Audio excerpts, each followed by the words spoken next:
Ray Hart, 90s hits and X-Miss riffs. Mark McGrath of Sugar Ray. Kevin Griffin of Better Than Ezra. And Emerson Hart of Tonic. A night of all the hits. November 20th, 7 p.m. The Event Center at Rivers Casino. Tickets make the perfect holiday gift. Visit riverscasino.com for tickets. Don't miss Ezra Ray Hart Live. Hey, Pittsburgh fans. This is Paul Steigerwald. In hockey, big goals cause big momentum shifts. As we all know, our Penguins have scored a lot of big goals over the years. As a founding partner of the Penguins, PPG also likes big goals and is pursuing them off the ice to better the Pittsburgh community and the world. They develop solutions that preserve natural resources with the goal to protect and beautify our world. PPG Paints Arena is proud to be the first LEED Gold certified NHL arena. We like big goals because when we score them, we all win. This is the Pittsburgh Penguins Hockey Network. This copyrighted broadcast is the property of the Pittsburgh Penguins. Any rebroadcast or reproduction of all or part of this broadcast, or any descriptions or accounts of this game therein without the express written consent of the Pittsburgh Penguins is strictly prohibited.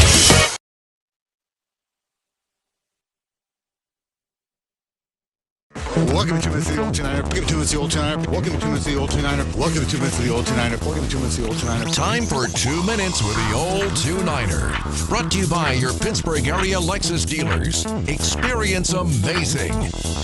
Welcome to 2 Minutes of the Old 2-Niner. Pens and Predators, Game 2 of the Global Series 2025. We're joined now by Penguins defenseman Chris Letang. And Tanger, I'll just get right to it. What did you like from game number 1 against the Preds, and what do you feel like you need to improve on here in game number 2? Well, Archer, obviously, his game, he was pretty dialed in for us. I think he allowed us to get a big point. And as for the rest, I don't think it was really good effort from all of us. And I think we have to redeem ourselves tomorrow. If you could be a little more specific, because you guys had such a great October, 8-2-2. Things haven't really gone your way here in November. I think injuries are a part of it. I don't think I know you long enough. You won't use that as an excuse. It's obviously a part of it. But what else needs to be there besides urgency? I just think the details in our game, playing a good defensive zone coverage that allows us to go on the offense with numbers, and I think that's the key. The details of the posture, neutral zone and defensive zone, and usually that's allow us to have good odd man rush. Do you think once the puck dropped, you felt like it was just another game? Because there's just such a lot of buildup, right, Tanger? A lot of media attention, just a lot of pomp and circumstance before game number 1. Do you think you'll have a different mindset in game 2? I mean, I think we're used to it now. I think it's, the nerves a little bit. The first game, you're getting excited. You might have a peak, and after that, a little bit of a drop. But I think we know what to expect, and we actually owe it to the fans to play a lot better. Thanks. All the best. Go get the Preds. Thank you. All right, that's Chris Letang, and you're 2 Minutes with the Old 2-Niner. Enjoy the hockey. The Pittsburgh Penguins are brought to you by our founding partners, Highmark Blue Cross Blue Shield, because life. Now it is time for the Highmark Injury Update.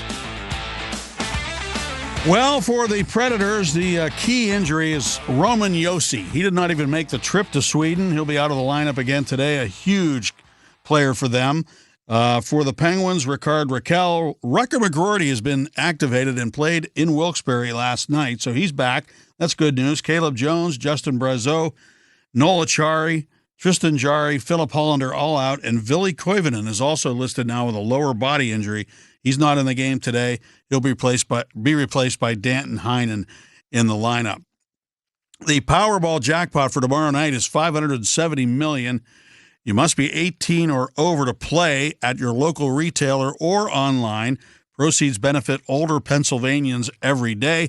Please play responsibly. Joe Brand and Colby Armstrong have the call for you. Game 2 of the Global Series coming up from Sweden on the Penguins Radio Network, presented by S&T Bank.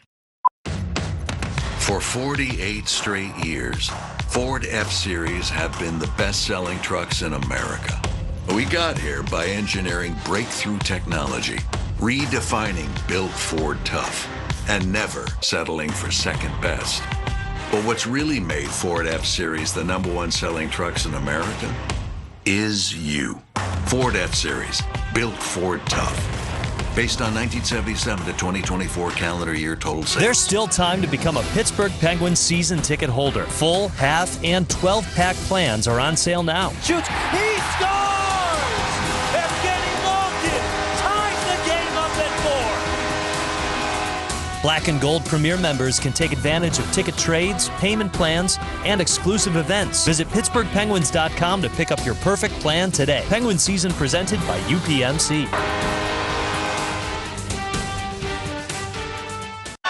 Flight by Yuengling is the next generation of light beer. For those who don't follow trends, but craft them. Flight by Yuengling is 12 ounces of uncompromised refreshment from America's oldest brewery. With only 2.6 grams of carbs and 95 calories, this is premium refreshment 6 generations in the making. Don't just raise a glass, raise the bar. Flight by Yuengling. Available wherever beer is sold. DG Yuengling & Son Incorporated, Pottsville, Pennsylvania. Please enjoy responsibly. Ever dreamed about signing with the Penguins? Now you can.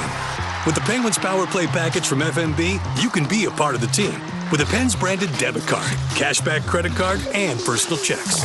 Plus, score exclusive rewards like discounts on tickets, Pens gear, and more. Sign with the Penguins at fmb-online.com/penguins. FMB, the official bank of the Pittsburgh Penguins. FMB, member FDIC, credit card subject to approval. See site for details.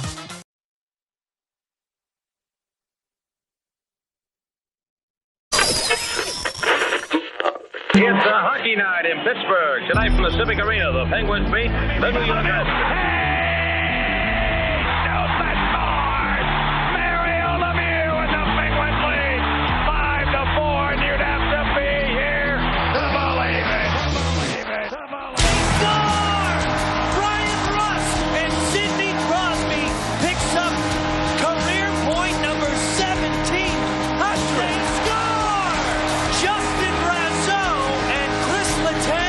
Up career assist number 600 and score!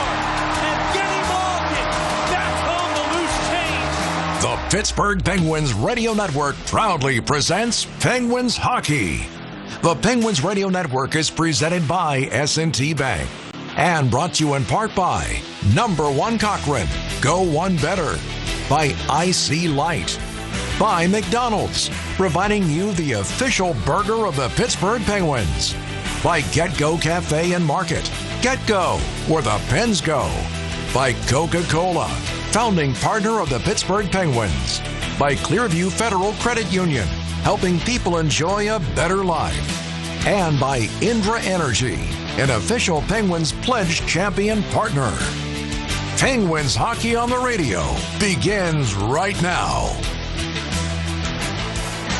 It's a hockey morning in Stockholm as the Pittsburgh Penguins wrap up the 2025 Global Series from Avicii Arena in Sweden. They're looking for their first international win this year against the Nashville Predators. Welcome in, Penguins fans, and welcome back to the 2025 Global Series. Along with Colby Armstrong, I'm Joe Brand, and Army. Penguins had a 1-0 lead for quite some time Friday afternoon, but they weren't able to pull out the victory as Nashville ties up the game late, wins it early in overtime. All of a sudden, this Penguins team that had an 8-game winning streak is on a little bit of a skid. And not only do they need a couple of points today, they got to turn things around because they were pretty much outplayed by the Predators 2 days ago. Yeah, they were, and clinging to a 1-goal lead majority of that game. As you mentioned, 1 minute and 10 seconds left. Filip Forsberg, star Swedish player on home soil, ties the game up, and off of like a lackluster face-off play in the D-zone as well, with Ryan Shea kind of standing off behind that face-off, Evgeny Malkin blasting through, and the face-off was won. Great play by Forsberg. But you're right, through majority of that game, it was primarily Nashville kind of trying to build and push and will their way, really, to getting the 2 points. So 1 point for the Penguins, but I think in the grand scheme of things, when you look at their overall game, not good enough for a team that I think both teams were desperate, but for the Penguins and what they've been able to do, to your point, to the start of this season, wasn't quite up to standard, I think, with quality of play overall. Philip Forsberg, probably the biggest reason why the Nashville Predators are part of this global series, scored the latest equalizing goal in NHL history outside of North America. And then quickly in overtime, Steven Stamkos scored the fastest overtime goal in the NHL outside of North America. He bested Mark Stone of Ottawa back in 2017. This has been a pretty cool moment. It really has. There's been so much commotion led up to this big event. Friday was a very cool circumstance, but again, the Penguins probably could have upped their game. I like what you said with Paul Steigerwald on the pregame show about the big guys needing to really show some things, because this is who they're going to need to rely on this game and to turn things around right now. Sidney Crosby, Evgeny Malkin, Erik Karlsson, all a big reason why the Penguins got off to such a great start at the beginning of the year. It's time for those guys to contribute once again. Yeah, absolutely. And I think looking at the top line, right, Russ, Crosby, and Kindle. Kindle was noticeable last game. I thought generally that line wasn't, though, and they didn't have enough quality offensive zone time. They weren't pushing the pace enough and being dangerous enough throughout that game. This team's recipe has been everyone's involved. Everyone's getting it done. Everyone has a job to do. Hey, you want some ice time? I am going to give it to you. You're going to get a chance. And, you know, their success has been through that. Also, guys have chipped in. How successful has that fourth line been now without Noel Acciari? Yes, and injuries have played a part in this Penguins lineup. There's no question. Another lineup change today. Koivunen out, Heinen in, and the lower body injury reported for Koivunen. But everyone's kind of had that carrot dangling, and they've showed up. So, yes, it's been, you need the big boys to be the big boys. You need the top guys to do their job. But the success of this team has been really through their lineup. And last game it wasn't there. There wasn't one line that really stood out as a team that's like, who's going to give them a spark? Who's going to, grab this bull by the horns and kind of push and will their way into this game? They didn't have it. I'm wondering, Joe, if it was the time off and if that had a factor in it. I know both teams did, but you're dealing with 39 and 38-year-old guys and our two-headed monster. And, Karlsson's a little older too. And what the time off does. Will they be better today? A game under their belt, timing and rhythm, re-engage, how that feels again. I'm interested to see what it looks like here for the Penguins, trying to rebound, bounce back, and really kind of kick what's been happening here. One win in their last 6 games. Yep. Heading into today's game. So they've got to be the more desperate team, I'd imagine, here right now. And say what you will, I think Nashville last game, 1 win in their last 9 heading into that. Was much more desperate to find a way to get to 2 points. And hey, it took them a little longer than 60 minutes, but they found a way. Ryan O'Reilly called it a big emotional win for the Nashville Predators, and it really was. Speaking of the lines that Army was mentioning, our starting lineups are brought to you by Clearview Federal Credit Union. Connor Dewar has been moved up to the top line with Sidney Crosby and Brian Rust. It's Kevin Hayes, Evgeny Malkin, and Anthony Mantha. Tommy Novak with Ben Kindle back at center, and Philip Tomasino, the former Predator. The fourth line of Joona Koppanen, Blake Lizotte, and Danton Heinen. Your defensive pairs are Parker Wotherspoon, Erik Karlsson, Ryan Shea, and Chris Letang. Ryan Graves is with Connor Clifton, and Sergei Murashov in net today, Army. I mean, this is... I kind of don't mind this. Just, I know you probably want to talk about Murashov a bit, but, I don't mind the lines. We got the mutant line back together, really. True. No Brazeau, but they throw Hayes up there. I mean, Hayes' a monster, trying to get his feet wet and get things going. Dewar's a good worker, little give-and-go guy. He's really had his legs this year, and he put Kindle back at center on that third line, which he's looked really good at center as well. So, and then the goaltender rotation. We see that continues here, not just because they're overseas and in Stockholm. That won't change. Murashov will get the start coming in for Shilovs, who I thought played obviously really well yesterday, giving up just that 1 goal in regulation, the OT snipe by Stamkos, but he was pretty solid yesterday too. So I'm happy to see Murashov in. I think we'll see his best today. So this is technically a home game for the Penguins. Mm-hmm. They're wearing their home black sweaters, the Nashville Predators, and their road white sweaters. I'm not entirely sure, but that does sound like Ryan Mill. I think that the Penguins' complete on-ice arena contributions are in Sweden, putting together pretty much a home production for the Pittsburgh Penguins today. Again, it was technically a home game for the Nashville Predators on Friday. So the Pittsburgh Penguins become the Stockholm Penguins today and wrap up this global series, as the Penguins will come back home after this game. They'll have the entire week off pretty much until the Friday game against the Minnesota Wild. Obviously, some practices mixed in there, but that's a good point, Army. The transition going from the U.S. to Sweden Now they've got to transition the other way, coming from Sweden to the U.S. for the next week. Yeah, so extended time off. And yes, it's nice to have that, I'm sure.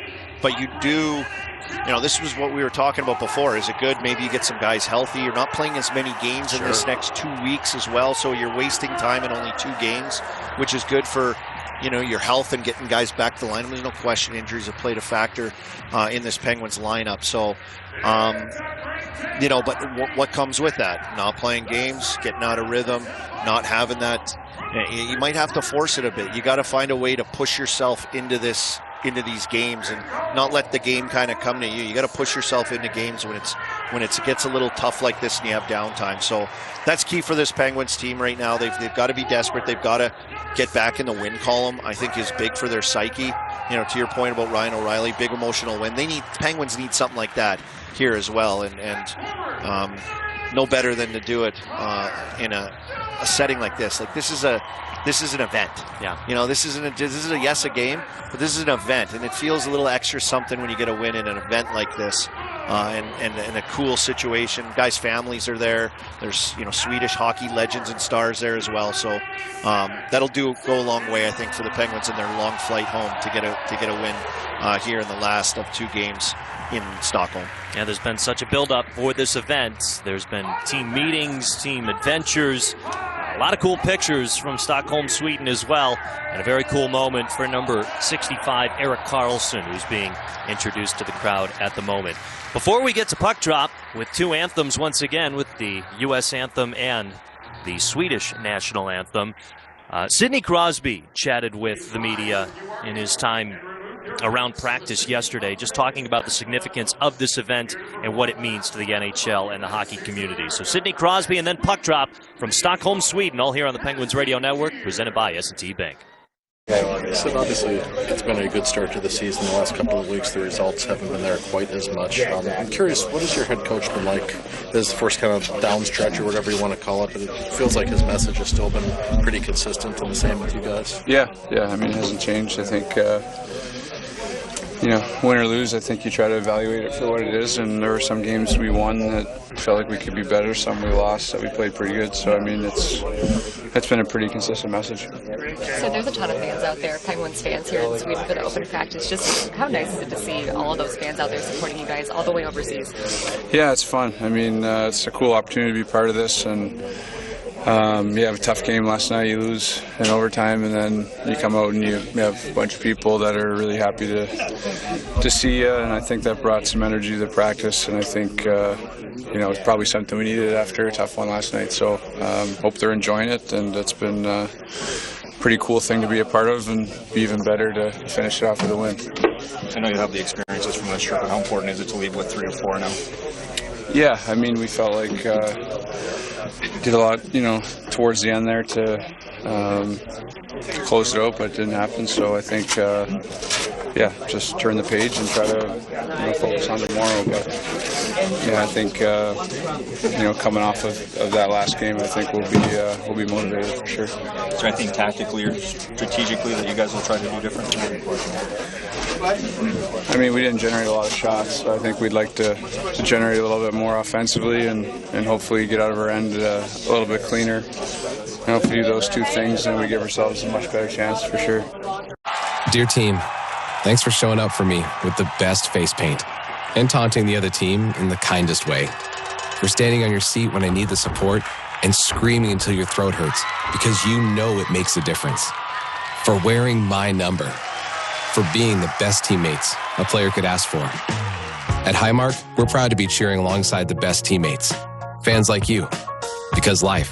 Highmark Blue Cross Blue Shield. Official health plan of the Pittsburgh Penguins.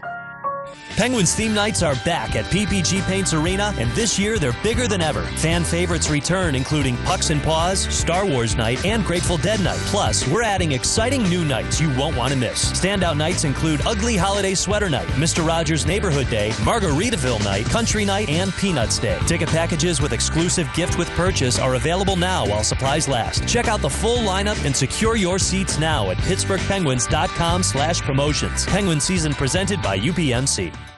In Pittsburgh, champions aren't just born, they're built. And NSS Life has been part of that winning legacy for decades. We've stood with the city's champions on and off the field, building futures that are strong, secure, and built to last. NSS Life is proud to be part of Pittsburgh's past and your future. NSS Life, the official life insurance company of the Pittsburgh Penguins. NSS Life, where family matters.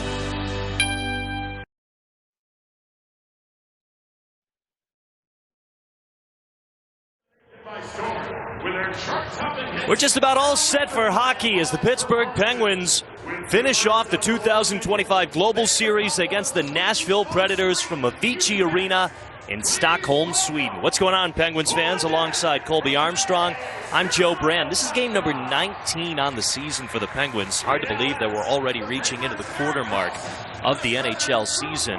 But the Penguins trying to get back in the win column, coming off an overtime loss to these Nashville Predators on Friday, a game in which Philip Forsberg tied it up late. Steven Stamkos won it in OT, so the usual suspects performing for the Nashville Predators 2 days ago. The Penguins' lone goal came from Evgeny Malkin on an awkward bounce off the backside of UC Saros, as Saros is in net for the second straight game of this global series for the Nashville Predators. Sergei Murashov makes his second career NHL start, and the young Russian goaltender does it in between the pipes in Stockholm, Sweden. But what we've seen so much from this kid, Army, is his ability to thrive in the moment. He did it in the Marc-Andre Fleury preseason game. He did it in the first preseason game against the Montreal Canadiens. This guy definitely likes this kind of pressure. At least that's what we're learning early on.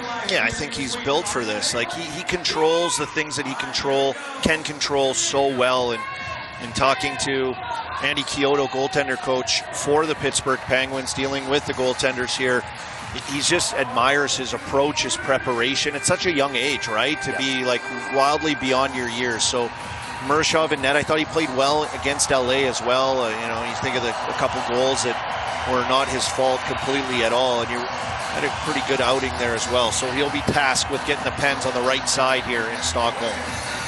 Penguins are the home team today, and they're in their home black sweaters attacking from left to right. The Nashville Predators in their road white sweaters attacking from right to left. Sidney Crosby wins the draw, and we are underway in Stockholm, Sweden. Opening faceoffs brought to you by number one Cochrane. Go one better. The Penguins are quickly offside 5 seconds in.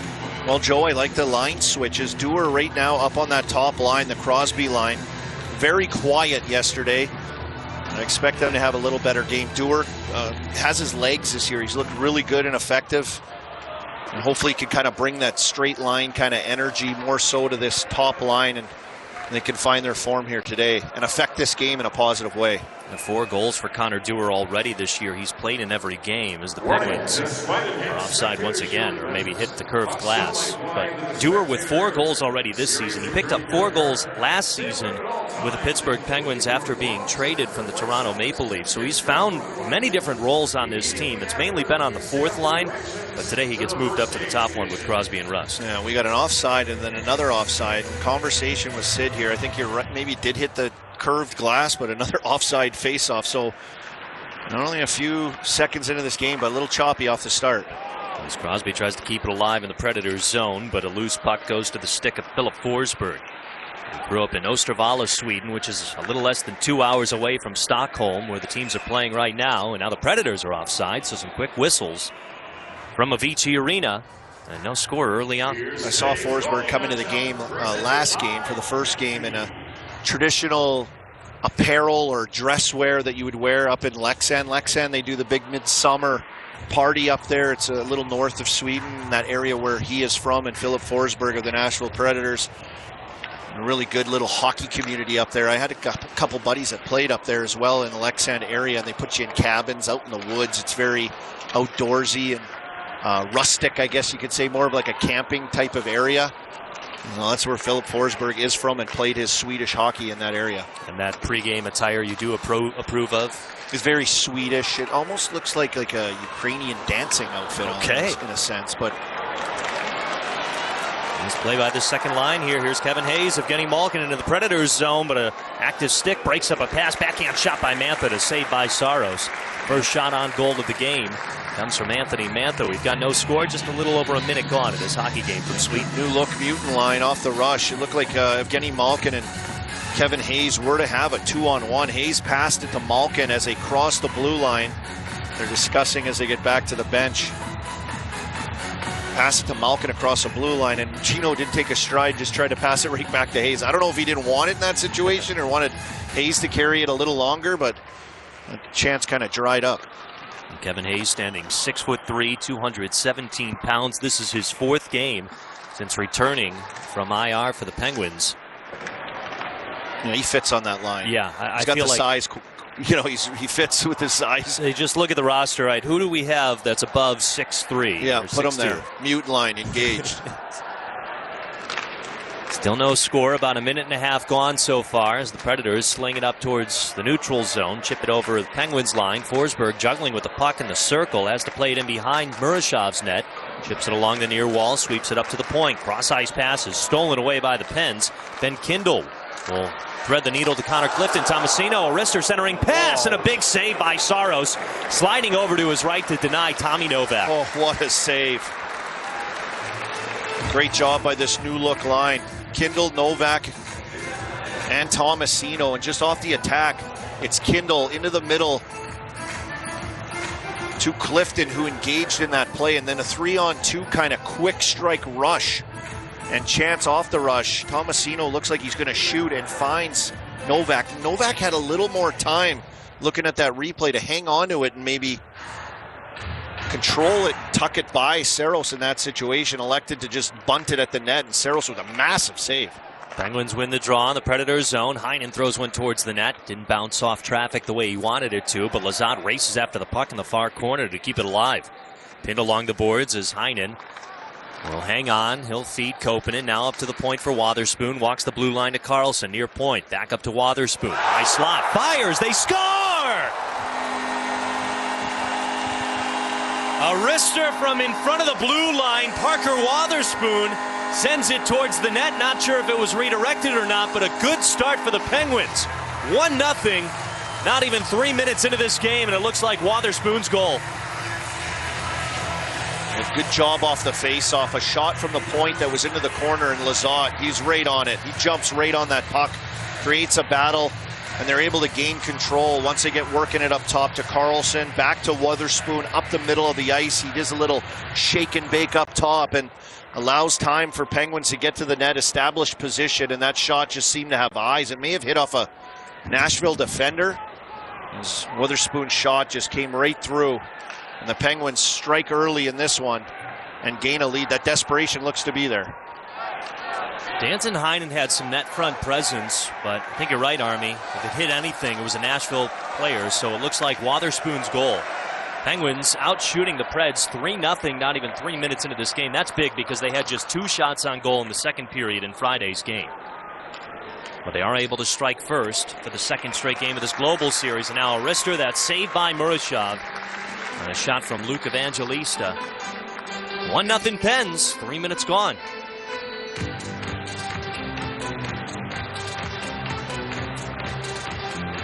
Wotherspoon able to pick up his second goal of the season, and after another... I'm wondering if Heinen tipped that on another look I'm seeing here. Yeah, we'll wait for the official announcement if we haven't heard it. I feel like it is still Wotherspoon's goal at this moment, but nevertheless, great net front presence by Danton Heinen. Well, great work before that to go and get it, battle and establish possession, and then start to go to work. What do you like about Ben Kindle being back at the center position? I think with his speed and his smarts up the middle, I've liked him at center even through preseason games when they put him there. Of course, he was there a little bit too this year, but I really like him in that spot. Just really smart. On a line with Philip Tomasino and Tommy Novak, a couple of former Predators. And it was their acceleration right before the goal that helped set up momentum for the Penguins. This one goes out of play. It's generally choppy kind of game right now. It has a couple offsides, tough getting through the neutral zone. I think the Penguins were frustrated with that last game in their transition game and getting pucks up quick enough and playing with that speed game that they want to play with. And it just didn't happen last game. And so far here, it's choppy like that as well. So you have to adjust and find ways to kind of manage the game. Nothing Penguins. A little less than 4 minutes gone. They win the draw in Nashville's zone, far circle. Cross-ice pass looking for Malkin. Went off a Predator's skate. And it angles all the way down into the Penguin zone. Carlson races it down. And behind Sergei Murashov. Now played up ahead, dumped into the Predators zone. Raced after in the corner, fought for along the walls. They chip it up along the near boards. And now it's fought after by Anthony Mantha. He chips it over to Malkin. Who's sandwiched around a couple of Predators. Kevin Hayes comes away with the puck. Backhanded centering pass, but it went off the skate of Justin Barron of the Predators. Well, the Penguins keep it alive. It's Carlson racing the puck down the far side of the blue line. Stops on a dime, far circle. Cross over to Malkin. He drags. He centers. They can't finish off the shot. Good job by Nashville D tying up in front as Carlson made everything happen on that on across the blue line. The mutant line, the new-looking mutant line. The Newton line? new mutant line. Great work winning some battles to create that, too. Similar to that first goal they scored. So they have still considered it Wotherspoon's goal. Erik Karlsson, the Swede, with his 12th assist on the season. Joona Koppanen picks up his first point of the year. Penguins lead 1-0. A little over 5 minutes gone. Yeah, Malkin just threw that puck to the back door walking in, and Nashville's D did a good job just picking up sticks. He was just throwing it there. Kindle steals the puck, tries to tuck one home, hits the side of the cage with it, though. Nashville takes it away, sends it all the way down for icing. 5.5 minutes gone. Penguins lead 1-0.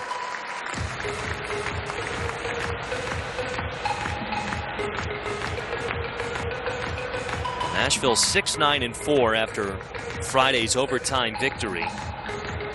And that was actually their first overtime win of the year. They had lost the previous 4. But that had kind of been the story of their year. So many one-goal games. Already 10 one-goal games for the Predators, and this is game number 19 on the season. Penguins have it in the Nashville zone. A wrister from Letang trying to connect with Connor Dewar right on the doorstep. Got a piece of it, but only able to get the puck over to the near corner. They fight for it along the boards. Brian Rust gets in there, and now Crosby chucks it up to the high slot, but it's taken away by Nashville. Dumped back into the Penguins zone. Penn's doing a good job of clogging up that neutral zone. Just one shot on net for the Predators so far. Up ahead to Crosby. He glides through center ice. Now Dewar feeds Crosby, but couldn't handle it cleanly in the slot. Brings it around the boards to the near point. Races in was Clifton to keep it onside. Centering pass to Brian Rust. Now down to the corner. Connor Dewar whiffed on a shot. Nashville kicks it over to the near wall. Slides it up towards the neutral zone. Forsberg looking to feed Evangelista. He races it down to the Penguin zone near corner. Almost took a hard hit from Clifton along the boards. Now pitched up along the near wall. Pulled out by Forsberg. Centering pass down low. Went wide of the net. Koppanen plays it off the far wall, tries to chip it out, now hustle it out to center ice. Penguins have their legs much better here so far than game 1 in Stockholm. 6.5 minutes gone in this game. 1-0 the Penguins lead. They're out shooting Nashville 5-1. They were outshot Friday 30-17. Yeah, just 2 shots in the second period. 10 shots total through 2 periods. Heinen drops it down to the Nashville zone, near corner. Swung around the boards by the Predators and now chipped out. Hustling through was a nice play by Marchessault over the Penguins line. Centering pass hit a stick, popped over the net. Heinen plays it up to the near wall. Malkin clears it out to Heinen, who will chip it back to Wotherspoon, and the Penguins reset here. Once again, just a very short-lived pressure from the Nashville Predators. Penguins defense looking good early on. Nashville dumps it in again. Murashov plays it over to the far side for Wotherspoon. Played up ahead, cross-ice pass to Anthony Mantha. He's over the Predators line, far circle, fires, saved by Saros, pops up, goes off the end boards, and now Malkin slings it over to Kevin Hayes near circle. He risks one, glove saved by UC Saros.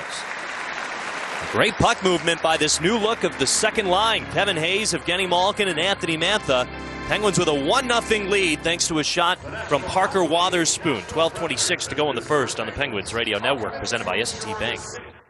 Spotting the perfect fit is kind of your thing. So when it comes to finding a used car, start your search at FordBlueAdvantage.com and find the perfect certified pre-owned vehicle at your local Ford dealer. One that comes with serious perks, like a thorough inspection, a Ford-backed warranty, even a Carfax report. Because you know what they say, the best finds are the ones that feel made for you. Ford Blue Advantage. Used car buying that's built for you. Available at participating dealers only. See your dealer for details and limitations. Tender Care Learning Centers, the early education professionals, has been providing quality child care and preschool education for over 40 years. To find one of our 20 convenient locations near you, visit tendercarelc.org. Tender Care Learning Centers is the child care provider of the Pittsburgh Penguins. No matter the occasion, there's always a reason to celebrate with a DQ ice cream cake. Creamy DQ soft serve and the chocolatey crunch center is great at any get-together. Customize yours today at DQ.com. DQ is the official ice cream and ice cream cake of the Penguins. Do you know an educator that goes above and beyond for their students? Highmark and the Pittsburgh Penguins want to celebrate the educators who make a difference every day. Nominate an outstanding educator for the Highmark Most Valuable Educator Contest for their chance to win the ultimate away game trip, including round-trip flights, a 2-night hotel stay, and tickets to see the Penguins take on the New York Rangers at Madison Square Garden on February 28th. Nominate your favorite educator today at PittsburghPenguins.com/contests. That's PittsburghPenguins.com/contests.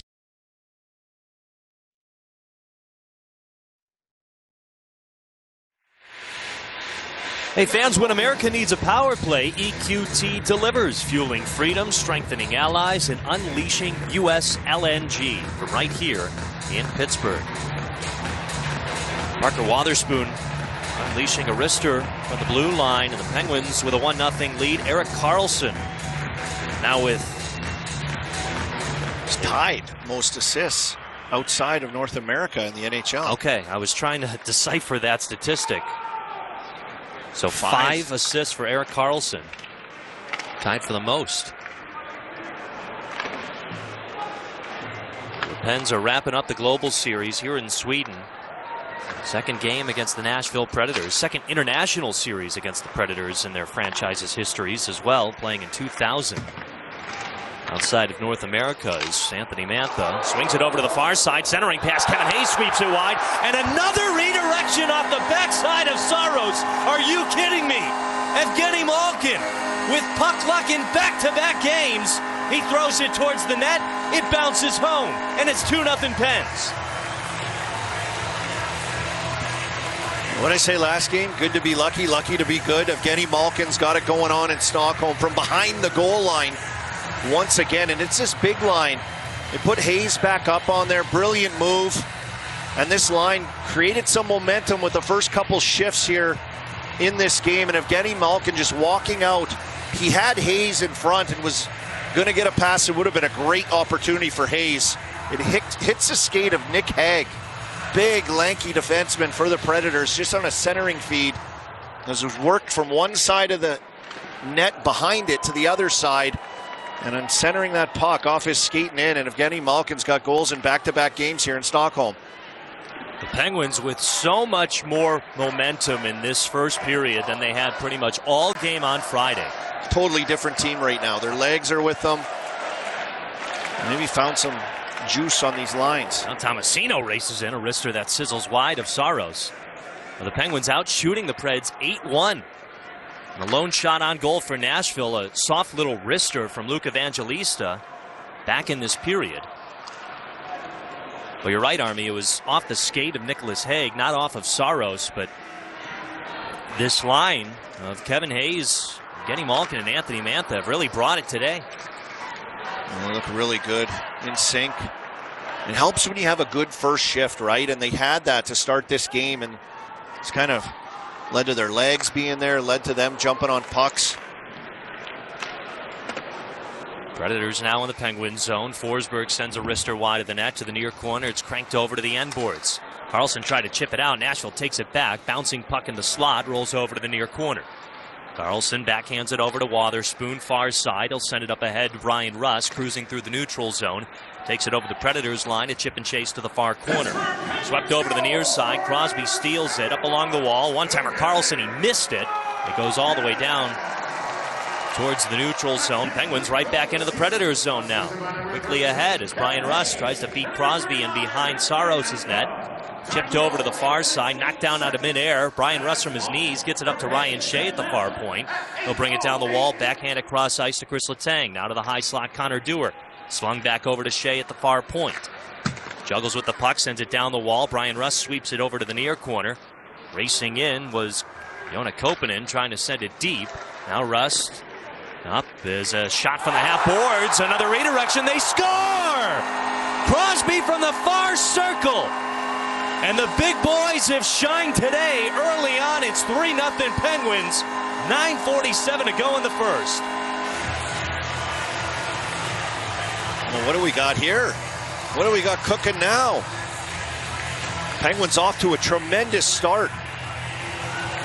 This puck just down low. Another couple pucks won. On battles, they work it low to high, and it's Chris Letang. And when he shot that puck, I go, oh, why'd he shoot that?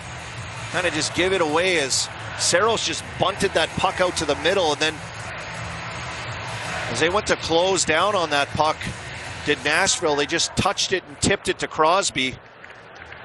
And he just fired it from the top of the circles off a quick little turnover. And they've got a 3-0 lead, 12th goal of the season for Crosby, and Nashville in full-blown panic mode, down 3-0. Elect to call a timeout and go, okay, boys, too many Swedish meatballs. We got stuff going on here. I don't know what you guys were doing in the last couple days since we got that win, but this ain't it. Penguins all over Nashville here. Just over 10 minutes into this game, Joe. Totally different Penguins team than we saw in the last game. Crosby's shot, just short side, low blocker. Perfect spot. He makes no mistake. Sidney Crosby has now scored in yet another venue. And it's his 11th career goal against the Nashville Predators. This is his 27th career game. Army, his plus-minus coming into this game was at +17. That actually went down from Friday. That's the second best plus-minus for him against any team in his career. He's got a +30 rating against the New York Islanders. He's only now possibly even on the year, though. Crosby with his 12th goal of the season. As Malkin and Crosby have both pitched in on goals in this game. A 3-0 lead for the Pens. We're just halfway through the first period. Predators now in the Penguin zone as Brady Shea rips a wrister that got deflected. Goes off the end boards. McCarron tries to send it over to the near wall. It's pulled out by Danton Heinen. He'll hustle it to the neutral zone. Blake Lizotte backhand chips it down into the Predators' end. And Nashville regroups. Penguins out shooting the Preds 10-1. They've got 9 minutes to go in the first period. Up ahead into the Penguin zone. Nashville collects along the far wall from Svechkov. He'll spin it around the boards to Marchessault in behind Murashov's net. Up to the near side, played up to the point. Hague's got it. We'll send it deep once again. Off the end wall, it's played by Kevin Hayes. Left it there along the wall. Wotherspoon tries to slide it up the far boards. Can't get it out just yet. Hayes' pass gets interrupted. Carlson sweeps it over to the end wall and then plays the rebound over to the near side. He'll bring it up towards center ice. Nice move to cut through the neutral zone over the Penguins line. A wrister centering pass just off the stick of Malkin. Carlson end to end picks it up behind his own net. Just dances Marchessault through the neutral zone. Nashville throws one on Murashov. He just squeezes it going the other way, but dances in the offensive zone. And then a cross ice east to west pass to Evgeny Malkin, just unable to handle it. But the two-headed monster's got a couple, Joe. Crosby with the latest. It's 3-0 Pens. 8:15 to go in the first. You're listening to the Penguins Radio Network from Stockholm, Sweden. Presented by S&T Bank. Sam Roberts is obsessed with pro wrestling, and now he's got a show to talk about it on Pro Wrestling Nation 24/7. Everything that we do here is for a reason, I swear. I'm not just meandering until I get back to the start point. Experience Sam Roberts' unique takes. There is no way you can tell me that Dominic Mysterio at this point in his career is not a Bart Simpson babyface. Get inside the storylines with Sam Roberts, Monday through Thursday, noon Eastern. Not Sam Wrestling Live. Pro Wrestling Nation 24/7, channel 156. We deliver the NHL. Jeff Gorton, the president of hockey operations for the Montreal Canadiens. Cole Caulfield and Nick Suzuki. How much do their games complement each other? They're sort of reading each other's minds of where to be. And Nick is so bright. His hockey sense is so good. I think that Cole is feeding off it. It's been fun to watch. And like I said, they're pretty young. They're still getting better, but they're driving our bus every day. And Sirius XM, NHL Network Radio, Sirius XM 91. Join me, Gord Stellick, and Scott Laughlin as we recap the night that was on NHL Morning Skate, weekday mornings at 7 a.m. Eastern on NHL Network Radio, Sirius XM 91. The biggest names in the game. Trying to get behind Ristolainen, walks in, put it between his legs, shoots it, score! NHL play-by-play on Sirius XM. The best hockey lives here. Burns gets it back, stick handles to the backhand, moves in front, score! NHL play-by-play on Sirius XM. Student Rush program today.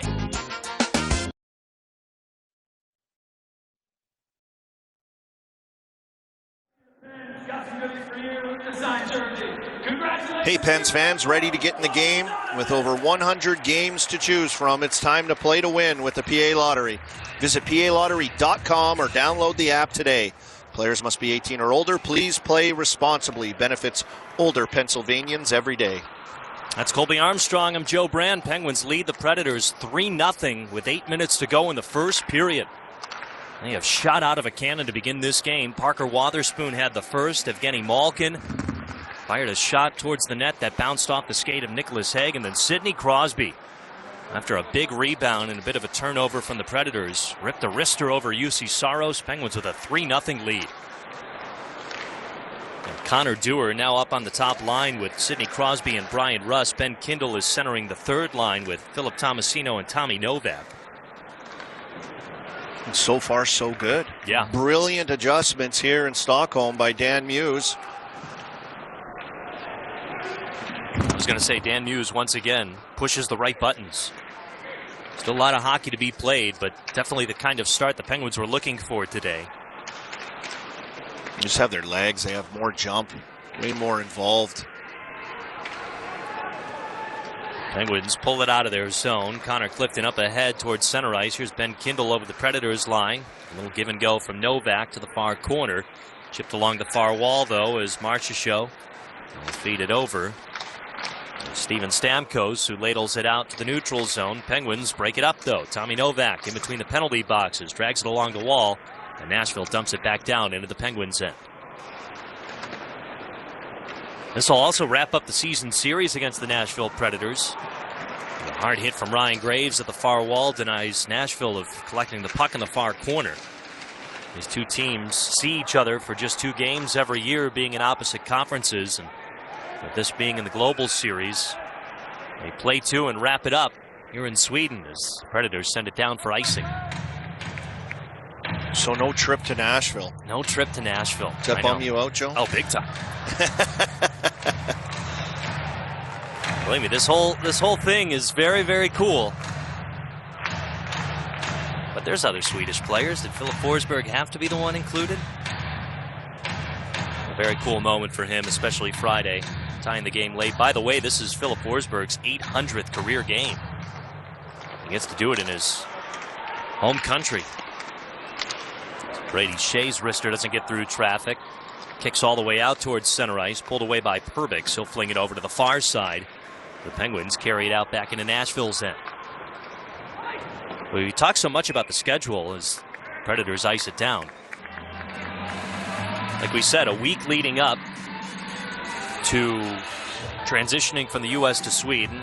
Another week transitioning from Sweden back to the U.S. Don't forget there's that 3-week break for the Olympics. The Penguins season especially is going to be very consolidated from here on out, because there's pretty much just a lot of makeup time. Well, back to back, right when you come back, and yeah, no rest for the wicked, right? And that's going to be the schedule. And the Olympics coming up, second half of the season.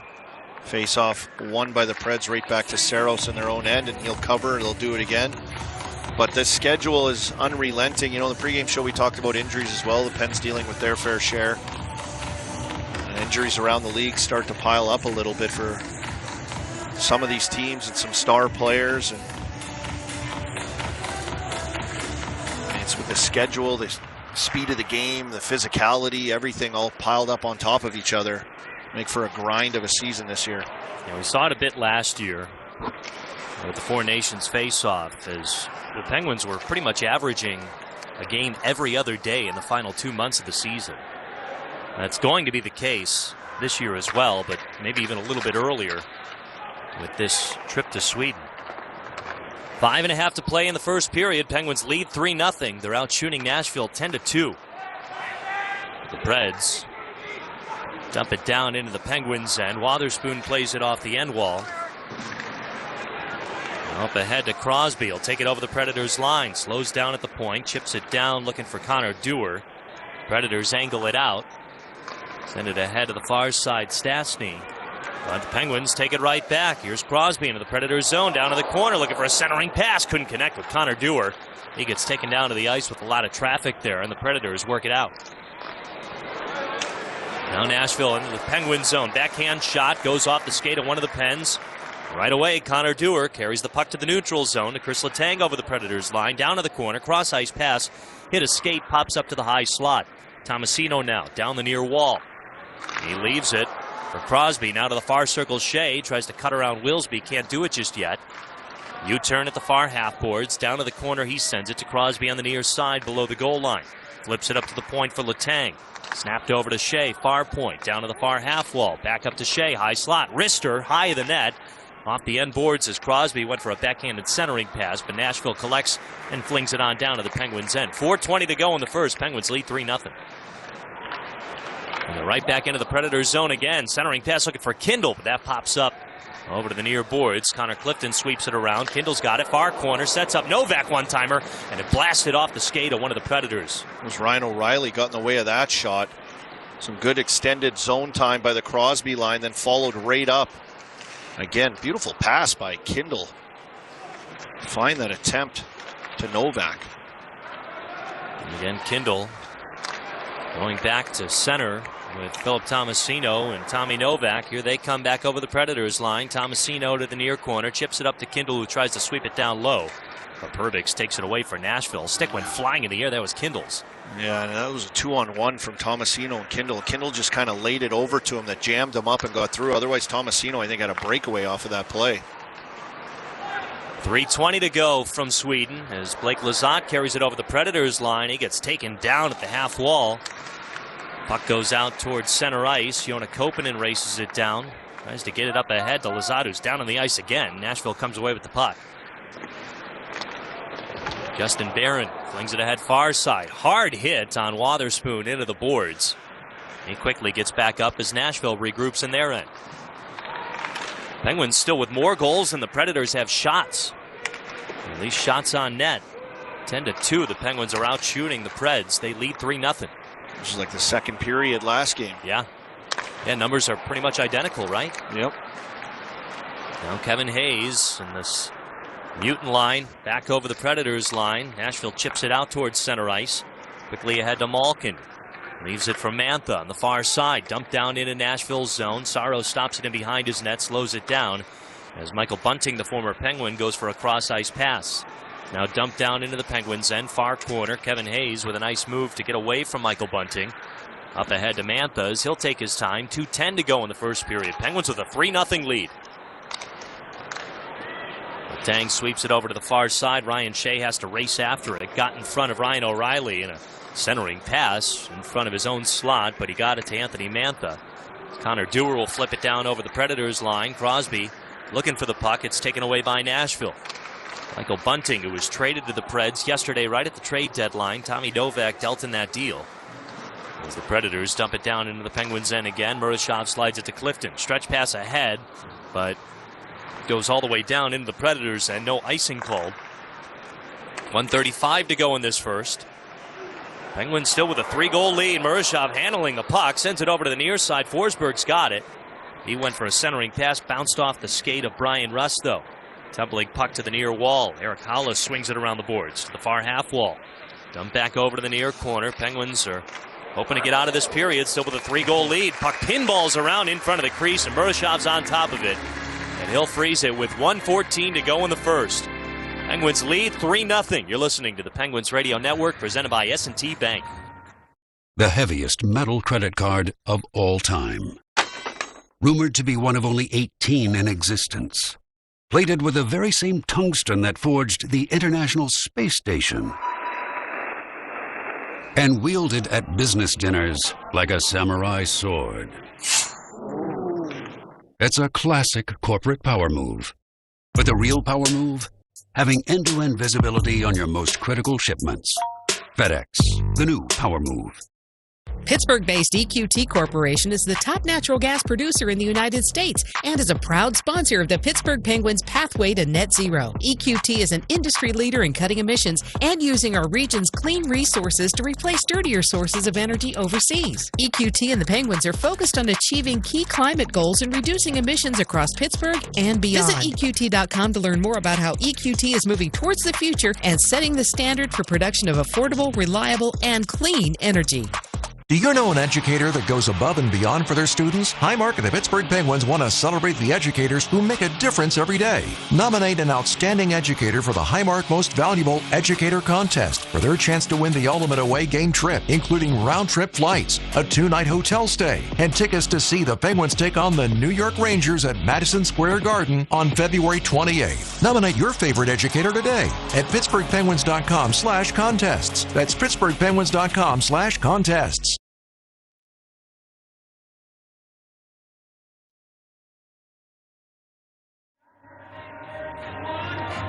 Penguins with a 3-0 lead over the Nashville Predators, getting contributions just about all over. Parker Wotherspoon started things off. The new mutant line of Kevin Hayes, Kenny Malkin, and Anthony Mantha. Malkin with his second goal in back-to-back games. Can we call it the stash line? Brian Rust, Connor Dewar, oh, yeah, there Sidney you go. Crosby. Yeah, they all got 3 stashes, a hat trick of stashes right there.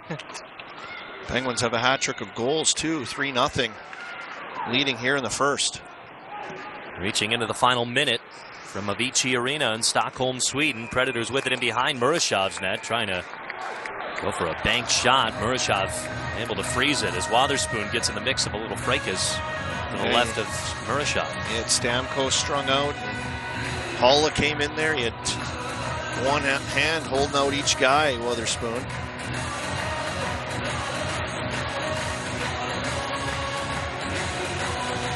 Second goal of the year for Wotherspoon. He's been good, eh? Yeah, I was just going to say, do you think like a quiet good? Because quiet good, solid good.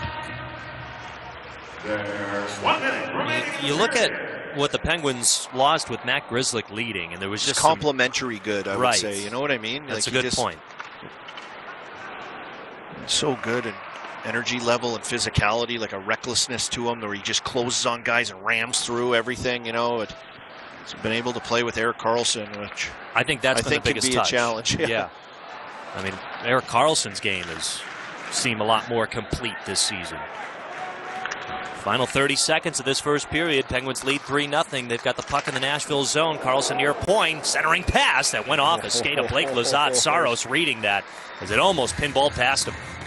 Battle one down in the corner, low to high, and it's Wotherspoon who gets it over to Karlsson, east to west across the blue line.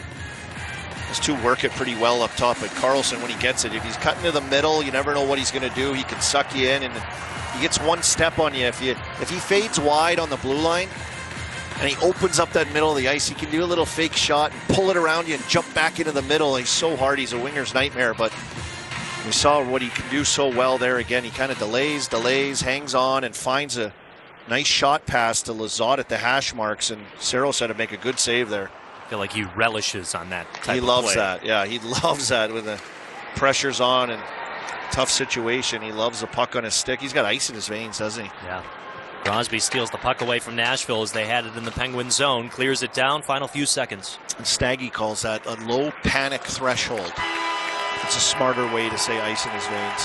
Paul Steigerwald. Thank you for that, Staggy. That's why he breaks it down better than we can. Penguins with a 3-0 lead after the first 20 minutes in Sweden. Just all in all, Army, a much better start to this one. Much better period than the entire game against the Predators on Friday. Yeah, out shooting Nashville 11-2. I noticed it was 3 at one point. They took one away, but they had their legs. It's still a little bit of a choppy game through that neutral zone. But the Penguins able to make hay while the sun shines there in Stockholm in that first period and cash in on 3 goals and the two-headed monster involved. And then, you know, a good complimentary defenseman to get things started in Witherspoon. A good period for the Penguins bouncing back.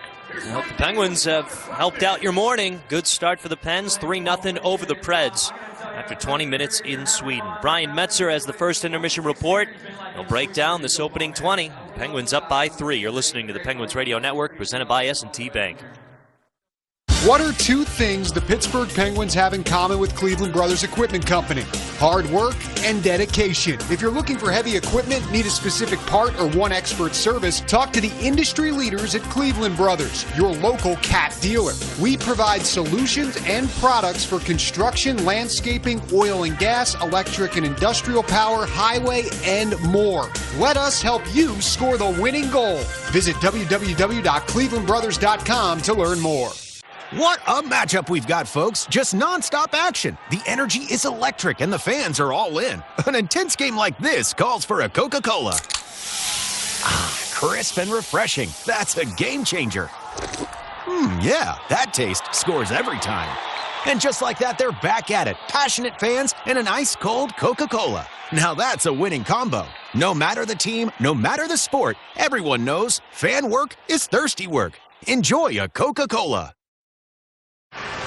Since FNB has been the official bank of the Pittsburgh Penguins, we've realized our teams aren't that different. We both have great checking, at home and on the road. With FNB's league-leading banking app, you get access to a deep lineup of checking accounts. And we both know the importance of big saves, like saving you time with our eStore Common app. One application for all your goals. Can your bank do that? Find out at fnb-online.com/eStore. FNB, member FDIC. Looking for a delicious power play off the ice? Download the GetGo app and get a free 6-piece order of juicy all-white meat chicken nuggets, plus a dipping sauce of your choice. Or are you craving something that could satisfy the appetite of a Penguins player after sudden death overtime? Good news, the Pilgrim is served. Gobble up the traditional holiday favorites of roasted turkey, tangy cranberry, savory gravy, and crispy tots piled high on delicious stuffing bread for a limited time. GetGo, the official convenience store of the Pittsburgh Penguins.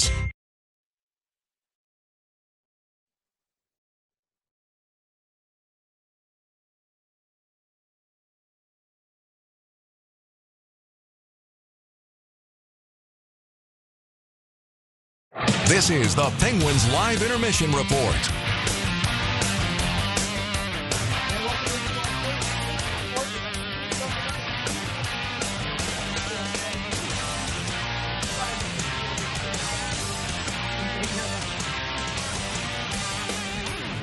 And welcome into our first intermission report where the Penguins lead the Predators 3-0 after one period of play in Sweden. Brian Metzer here with you in our Penguins Radio Network studios. And they looked a million times better than they did on Friday. You heard Joe Brand and Colby Armstrong talking about it, and they started that onslaught early in this period. They ended up outshooting the Preds 11-2 in the period, but Parker Wotherspoon scored just 2:19 into the period from Carlson and Kapanen. He took a puck at the center point and threw it through traffic. Perbix and Heinen were in front of right in front of the Predators' goal. UC Saros couldn't see it. It goes in behind him. Evgeny Malkin, who has been lethal from below the goal line. Dave Molinari made a joke saying, imagine if Gino was as lethal from in front of the goal as he is behind it. After he scored this one, he threw it off of the skate of Nick Hague and in behind UC Saros for a 2-0 lead, and then Sidney Crosby would get one for himself, his 12th of the season at 10:13, when he would take a puck in the left faceoff circle and quickly release it firing the shot past Saros. The assist on that one went to Letang and Rust. The Gino assists were Hayes and Mantha. No penalties to report in the period, but the Penguins had their legs. They were skating well, changed their lineup a little bit here today. You had Ben Kindle moving back into a situation where he's centering the third line. Kevin Hayes filling the Justin Brazeau slot next to Evgeny Malkin, and adding another big man to that group has done the trick. And so far, so good at Avicii Arena in Sweden. 3-0 Penguins lead the Preds. When we come back, a conversation with Seth Warbaugh from Trib Live. He joins us next on the Penguins Radio Network, presented by S&T Bank. Protecting your assets should not be. When it comes to insurance, employee benefits, or surety bonding, rely on the industry experts at PITTSBURGH to help you minimize risk, maximize potential, and improve your bottom line. PITTSBURGH, an official partner of the Pittsburgh Penguins. For 48 straight years, Ford F-Series have been the best-selling trucks in America. We got here by engineering breakthrough technology, redefining Built Ford Tough, and never settling for second best. But what's really made Ford F-Series the #1 selling trucks in America is you. Ford F-Series, Built Ford Tough. Based on 1977 to 2024 calendar year total sales. Stay warm this winter with Glassmere Fuel Service, your MVP for heating oil and propane in Pittsburgh. Call 800-235-9054 or visit glassmere.com. Glassmere Fuel Service, keeping your home warm at a competitive price, season after season. What is life-changing medicine? Is it returning to the playing field or your favorite hiking path after an injury? Or running with your grandkids after a joint replacement? At UPMC, life-changing medicine is all those things. Through innovative research, rehabilitation, and advanced surgical procedures, our experts get you back to what you love doing. UPMC, changing healthcare, changing lives. Life-changing medicine. Oh, did you not see that insane play? Why are you on your phone right now? Sorry, I'm just trying to figure out the next move for my business. Sounds like you can use an extra player on your team. Yeah, like a business power play. Well, whenever I use S&T Bank, it feels like they're my team of experts ready to help me score big. You should talk to a banker at S&T to learn more and get all the benefits of having an extra player on the ice. When it's time to set up a winning strategy, S&T Bank will get you in the game. Stop by a branch today or visit stbank.com/PensRadio to learn more. S&T Bank, member FDIC.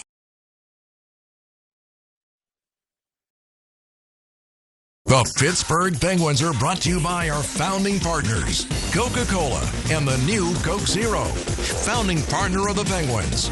Now, back to the Penguins Live Intermission Report with Brian Metzer.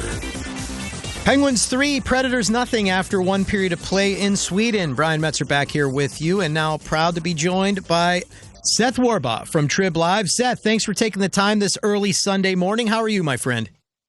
Very well. Yourself, Brian? Oh, I'm wonderful. It's a little bit of an odd situation doing a game this early in the NHL. You don't see them all that often. And speaking of that, what are your thoughts on these type of international series for the league? I know it's all designed to grow the game and get into markets where some of the players are from, but it disrupts things a little bit. But it seems like they planned well for these two teams, giving them some time off ahead and after the games.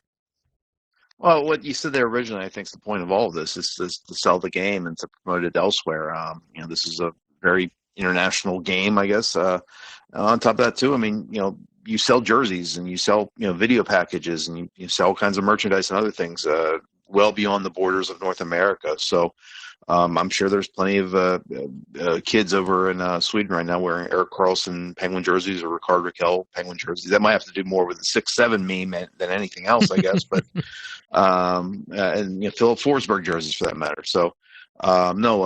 This is you see the other sports leagues doing this. The NBA, likes to play overseas a lot of times. The NFL has done that quite a bit in Europe as well. MLB goes to Asia a lot of times. So, you see it the other way. A lot of EPL, English Premier League soccer games are played in this continent nowadays too. So, it's just being responsible, I guess, in terms of marketing your sport, your league internationally. Yeah, and I like the way they did put the Swedish players front and center. And, of course, I know you're in Pittsburgh like myself. We didn't get to go over to Sweden, but those videos coming out of Sidney Crosby and company, especially Sid, receiving a Beatles-like welcome in Sweden, that's always nice to see because these players are these fans over there. Of course, they follow the game because it is international, as you said, but they never get to see these best players in the league right there front and center. And the coolest thing has been fans, et cetera, posting all these selfies on Twitter, et cetera. I think that's a big part of it as well. Yeah, and Sid, I mean, we get kind of insular sometimes thinking Sidney Crosby's, Pittsburgh's own, I guess, or, if you're Nova Scotia, you might feel that way, but he's beloved quite a few other places. Second places, maybe like Philadelphia or Detroit. But no, I mean, being able to market these guys, I think it's just a responsible action by the NHL in terms of trying to maximize its growth. Yeah, for sure. I remember being in Tulum once on a vacation right after Sid had scored the golden goal in the Olympics, and I had a Penguins logo on something I was carrying in. The guy that spoke no English started saying, Mr. Crosby, Mr. Crosby. They all know across the world. Seth, we have about a minute left, but one lineup thing that they did today, they put Kevin Hayes on the Evgeny Malkin line in the Brazeau spot next to Mantha. Is that kind of something we should have thought of or they should have thought of right away? Because at least in stature, it gives them the big man that they have been missing so sorely since he's been out. Yeah, I mean, it certainly remains congruent with, the basketball front court nature of that line had with Justin Brazeau as well as Evgeny Malkin and Anthony Mantha.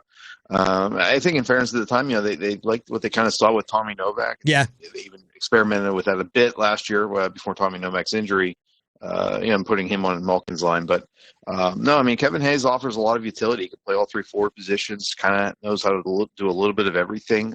He's been around the league enough that he's kind of a wily veteran with enough guile that he can contribute in different roles. So, no, it's a worthwhile experiment just given the nature of the injuries the Penguins are dealing with right now. Yeah, it's be interesting to see if he can hold. I know he scored all those power play goals last year and really earned his paycheck in that way. So hopefully it can happen again for Gino and company. Seth, thanks so much for taking the time on this early Sunday morning, and we'll catch up soon down at the rink. Anytime, Brian. Be well. Yeah, you too. That is Seth Warbaugh. Always a great conversation with him. Find all his work over at triblive.com. When I come back, news and notes from around the league. So stay here on the Penguins Radio Network, presented by S&T Bank. This is Labatt, brewed for the hockey fans who yell, shoot it from the cheap seats, and scream, ref, you suck, like it ever worked. You pound on the glass, spill your beer, and still act like you're running the power play. But hockey wouldn't be hockey without fans like you and a Labatt in hand. Labatt, we're brewed for the roast. Enjoy responsibly. Labatt USA, Buffalo, New York. Visit Ragtop for $3.50 16-ounce Labatt Blue drafts during all Pens games. It takes all of us to take action and bring awareness to create a better community and environment. Penguins Pledge brings together key Penguins business partners with a common goal to create a more environmentally conscious community. Our Penguins Pledge champion partners PPG, US Steel, EQT, Wesco, Indra Energy, and Coca-Cola are all committed to a better and more sustainable Pittsburgh. Learn more at pittsburghpenguins.com/Penguins Pledge.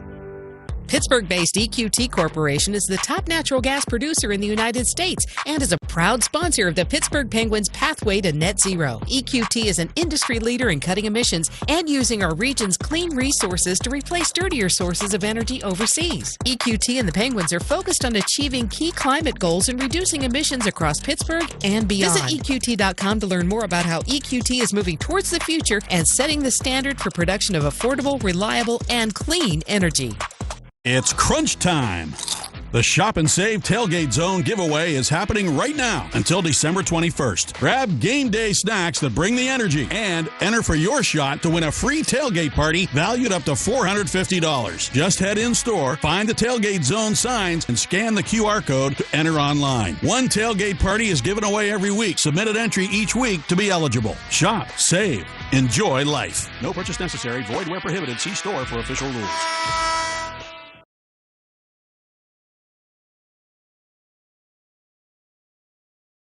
The Pittsburgh Penguins are brought to you by our founding partners, Rivers Casino, Pittsburgh's entertainment destination. Gambling problem? Call 1-800-GAMBLER. Now, back to the Penguins Live Intermission Report with Brian Metzer. The Penguins ahead of the Predators 3-0 after one period of play in Sweden. Brian Metzer back here with you, and I just wanted to mention you got Erik Karlsson with 1 assist in this game. He grew up in Landsbro, roughly 4 hours from Stockholm where they're playing, and he's the league's active leader in goals, assists, and points among European-born defensemen, and he's added to that already today.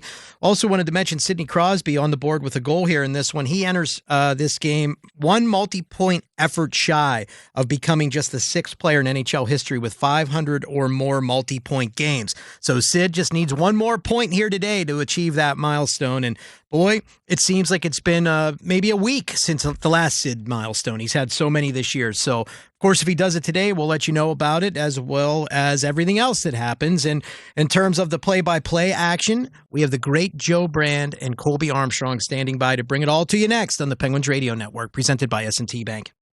Viva Radio Andy, baby! Hey, it's Andy Cohen. Don't miss Radio Andy's BravoCon coverage live with a full-on Bravo blowout with Jeff Lewis, Reality Check, Julia Cunningham, and the Smith Sisters, all broadcasting straight from the Strip.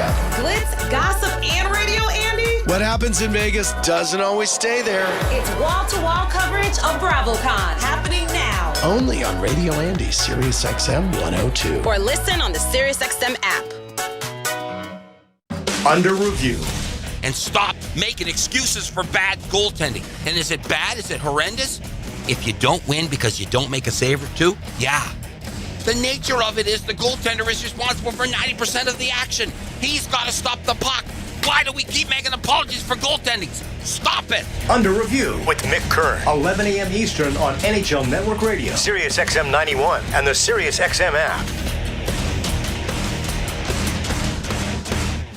The best player analysts and insiders live on NHL Network Radio. Mike Johnson. Just the nature of the NHL. As bad as things seem, as good as things seem, the NHL just has a way of leveling out. Everyone is doing okay. And it's just one real clump in the middle. No one's really separating. No one's really falling off completely. Get the latest opinion and analysis you need on the home of hockey. NHL Network Radio, Sirius XM 91, and the Sirius XM app.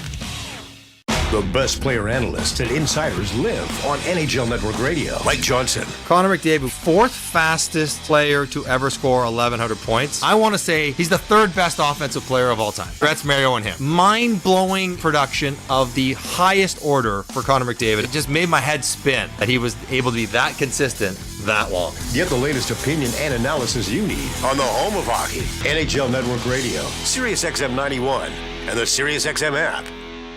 Visit PittsburghPenguins.com/groups for all the details.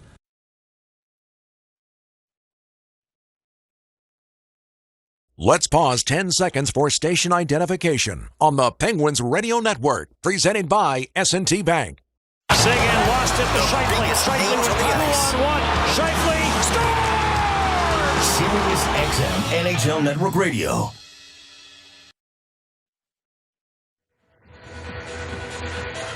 Little adjustment on the shots on goal, but the score remains the same. It's 3-0 Penguins heading into this second period. They're out shooting the Nashville Predators 11-2. But just an overall fantastic start for the Pens. Sergei Murashov with 2 saves. There really hasn't been much of a threat from Nashville early on. The Penguins just turning their game completely since Friday, really limiting the Predators' chances in every line, Army. They're really filling in. Dan Muse has once again done a wonderful job constructing this lineup. Well, just looking at the ice time here so far, and you talk about the adjustments with the lines, all D-men, with the exception of Karlsson, Letang, and Witherspoon, 8 shifts. Karlsson, Letang, Witherspoon, 9 shifts. So rolling them. You look up front as well. 6 shifts is the lowest, all the way up to just 8 shifts. So no penalties, rolling 4 lines. This is the Dan Muse recipe. And the goalie rotation stayed intact too. Not much work for Murashov. Just 2 shots against. They took away a shot. I think it ping-ponged around in front of him. Didn't quite reach him. They initially put it on the board, but way better start for the Penguins here in this second game in Stockholm. They have their legs, and everyone's seemingly involved as well. And you look through how they've doled out ice time in the lines. Again, this is Sergei Murashov's second NHL start. And after having 24 saves against the LA Kings last Sunday, he's got 2 saves so far against the Nashville Predators here today in the finale of the Global Series in Sweden. And 3 lines all included in the scoring as well. Top line, second line, and then Koppinen with his first point of the year here as well on the Witherspoon goal to get things started. We're underway for the second period. Opening faceoff is brought to you by number 1 Cochrane. Go one better. The Penguins in their home black sweaters attacking from right to left with Sergei Murashov in net. Nashville Predators in their road white sweaters attacking from left to right with UC Saros in net for the Preds. This is technically a home game for the Penguins in Sweden. As Sidney Crosby rims it around the boards to the far side, it's picked up by Filip Forsberg, the Swede. He'll sling it ahead to the neutral zone off the far boards down into the Penguins, and Murashov stops it on his far side. Anthony Mantha leaves it for Chris Letang. As Letang picked up an assist on the Sidney Crosby goal. Now back over the Predators line. It's Mantha, wrister. That went wide of the net. Shoveled out towards center ice by the Predators. Down into the Penguins zone. It's scooped up by Ryan Shea. He'll swing it in behind Murashov's net. Mantha over to Malkin. Tries to chip it through the neutral zone. Letang picks up the loose puck and spits it up ahead as it's dumped down into Nashville's end far corner. One-armed over to Malkin at the near corner. He swings it around the near boards downstairs from Ryan Shea. Malkin now fighting for the puck along the wall. Wrapped up by a couple of Predators. Steven Stamkos tries to fling it along the near wall, but Mantha's got a quick shot by Hayes. It was blocked by one of the Preds, and they went down hard. Now back over the other way. Marchessault into the Penguins zone. He gets taken down to the ice. And some good defensive play on the back check as Chris Letang will pick up the loose puck. Head to Kevin Hayes, near side over the Predators line. Feeds it over to Tomasino, half wall, down to the corner, flipped back up, jumped off the stick of Kevin Hayes. Predators sweep it out to the neutral zone as it's sent over to Michael Bunting. Former Penguin over the Penguin line, wrapped up at the far half boards by Tomasino. Well, the Predators hang on to it. There's a turnaround shot from the near circle coming from Weisblad. Now a shot from McCarron. Rather Stastny that went off the skate of one of the Pens. Ben Kindle will take the puck towards center ice, crank it down into the Predator zone. 3-0 Pens with 2.5 minutes gone in the second period. Nashville cruising back into the Penguin zone. It's McCarron.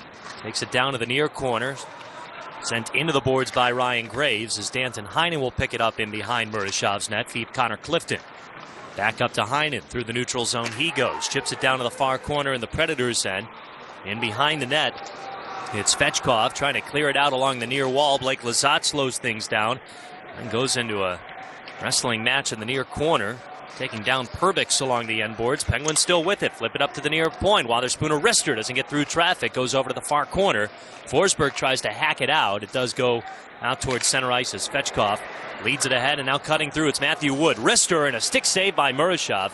Puck goes off the end boards over to the far side. Pulled away by Heinen. He'll carry it up towards center ice and chip it down to the Predators' end near corner. There's a good shift by that Lizotte line, not only offensively but defensively as well, breaking up a couple plays. So this one goes out of play. Still 3-0 Penguins with 3.5 minutes gone in the second period. Neither team able to pick up a shot on net so far in the second. Well, the Penguins doing a good job so far early through this game in the first period and starting here as well. Just those little paused puck battles on the wall, I think in the neutral zone, creating turnovers, winning battles to loose pucks and generating chances off of that. Done that on a couple goals here so far through this game, and really all 3 goals through this game on loose puck retrievals and making things happen. Penguins have led ever since Parker Wotherspoon's goal. That was at the 2-minute 19 mark. It's dumped down into the Nashville end, kept alive by the Pens. Crosby over to Russ, takes it in behind the net, tries to wrap it around, can't get it to go. Predators take it out the other way. Evangelista plays it over to the far side, dumped down to the corner. It rolls in behind Murashov's net. Spun around the boards, stopped by Evangelista, centering pass and a shoulder save coming from Murashov as the loose puck goes over to the far side. A one-timer from Haig goes wide of the net. Penguins pull it out, up ahead, looking for Russ, just out of his reach though, as UC Saros will stick it over to the far wall, keep it out of harm's way from Crosby. Crosby nearly stealing the puck away on a pass from Haig in the neutral zone. Yeah, he was on for about 1 minute and 8 seconds at that situation. He was like, I'm going to go for a change. Fight for the puck in the near corner. It angles out right in front of Murashov.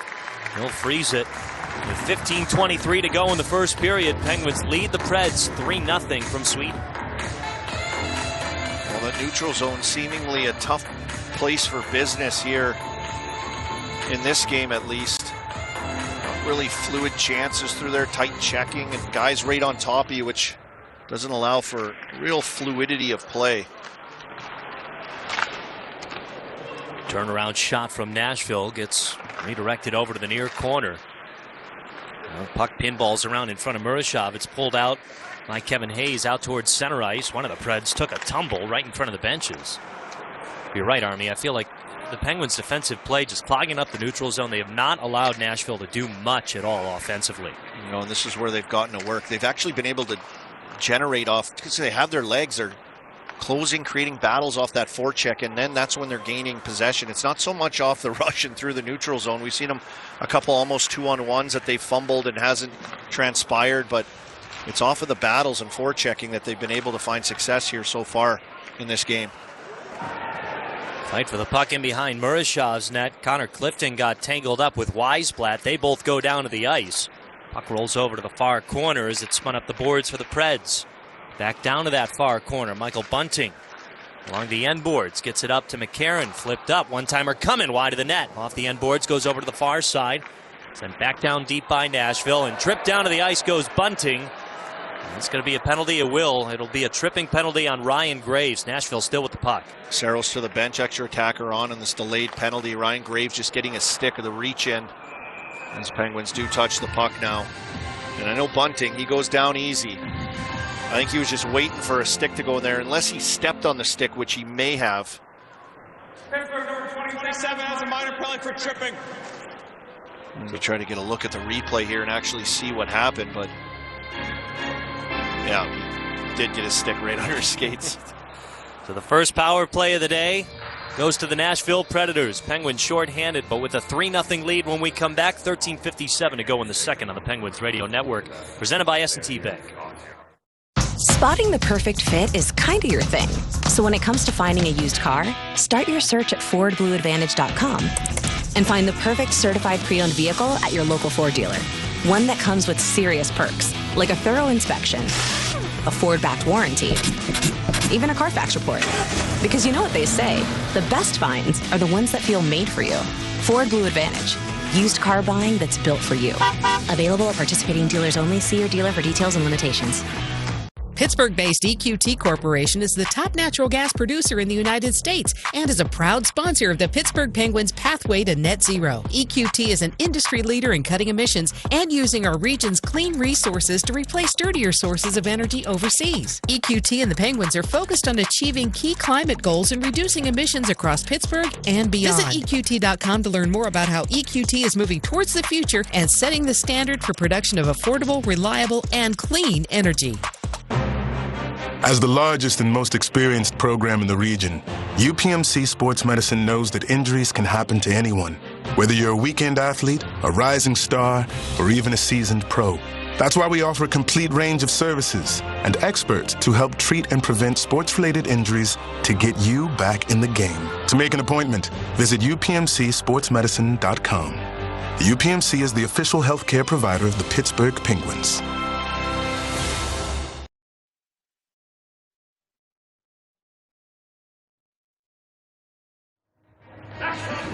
Fans, building the future takes grit. No one does grit like Pittsburgh. EQT is ready to unleash the build and power America's next big win. Well, the Penguins are shorthanded for the first time today, and right away they win the draw. Erik Karlsson will clear it down into Nashville's end. A tripping penalty by Ryan Graves. As the Penguins shorthanded, they lead 3-0 though, with 13.5 to play in the second period. Predators get it back into the Penguins zone, but Wotherspoon quickly takes the loose puck, can't clear it out along the far wall. Got the live by Blankenberg in the slot, brings it to the near circle. Wrister went wide of the net off the end boards, rebounds over to the far side, and went out of play briefly. That'll stop it with 1:33 to go on the Penguins PK. They lead 3-0 here in the second. Yeah, Blankenberg, Predators defenseman, able to walk right in off the wall. The play was up high by the Predators blue line. Blankenberg walked it as defenseman straight across the line, and everyone just kind of collapsed. Murashov did track that puck very well. Shot missed the net, bounced up over into the netting, but I love seeing that. You know, like those shots kind of through a screen a little bit, but he missed the net. Murashov was right there for it.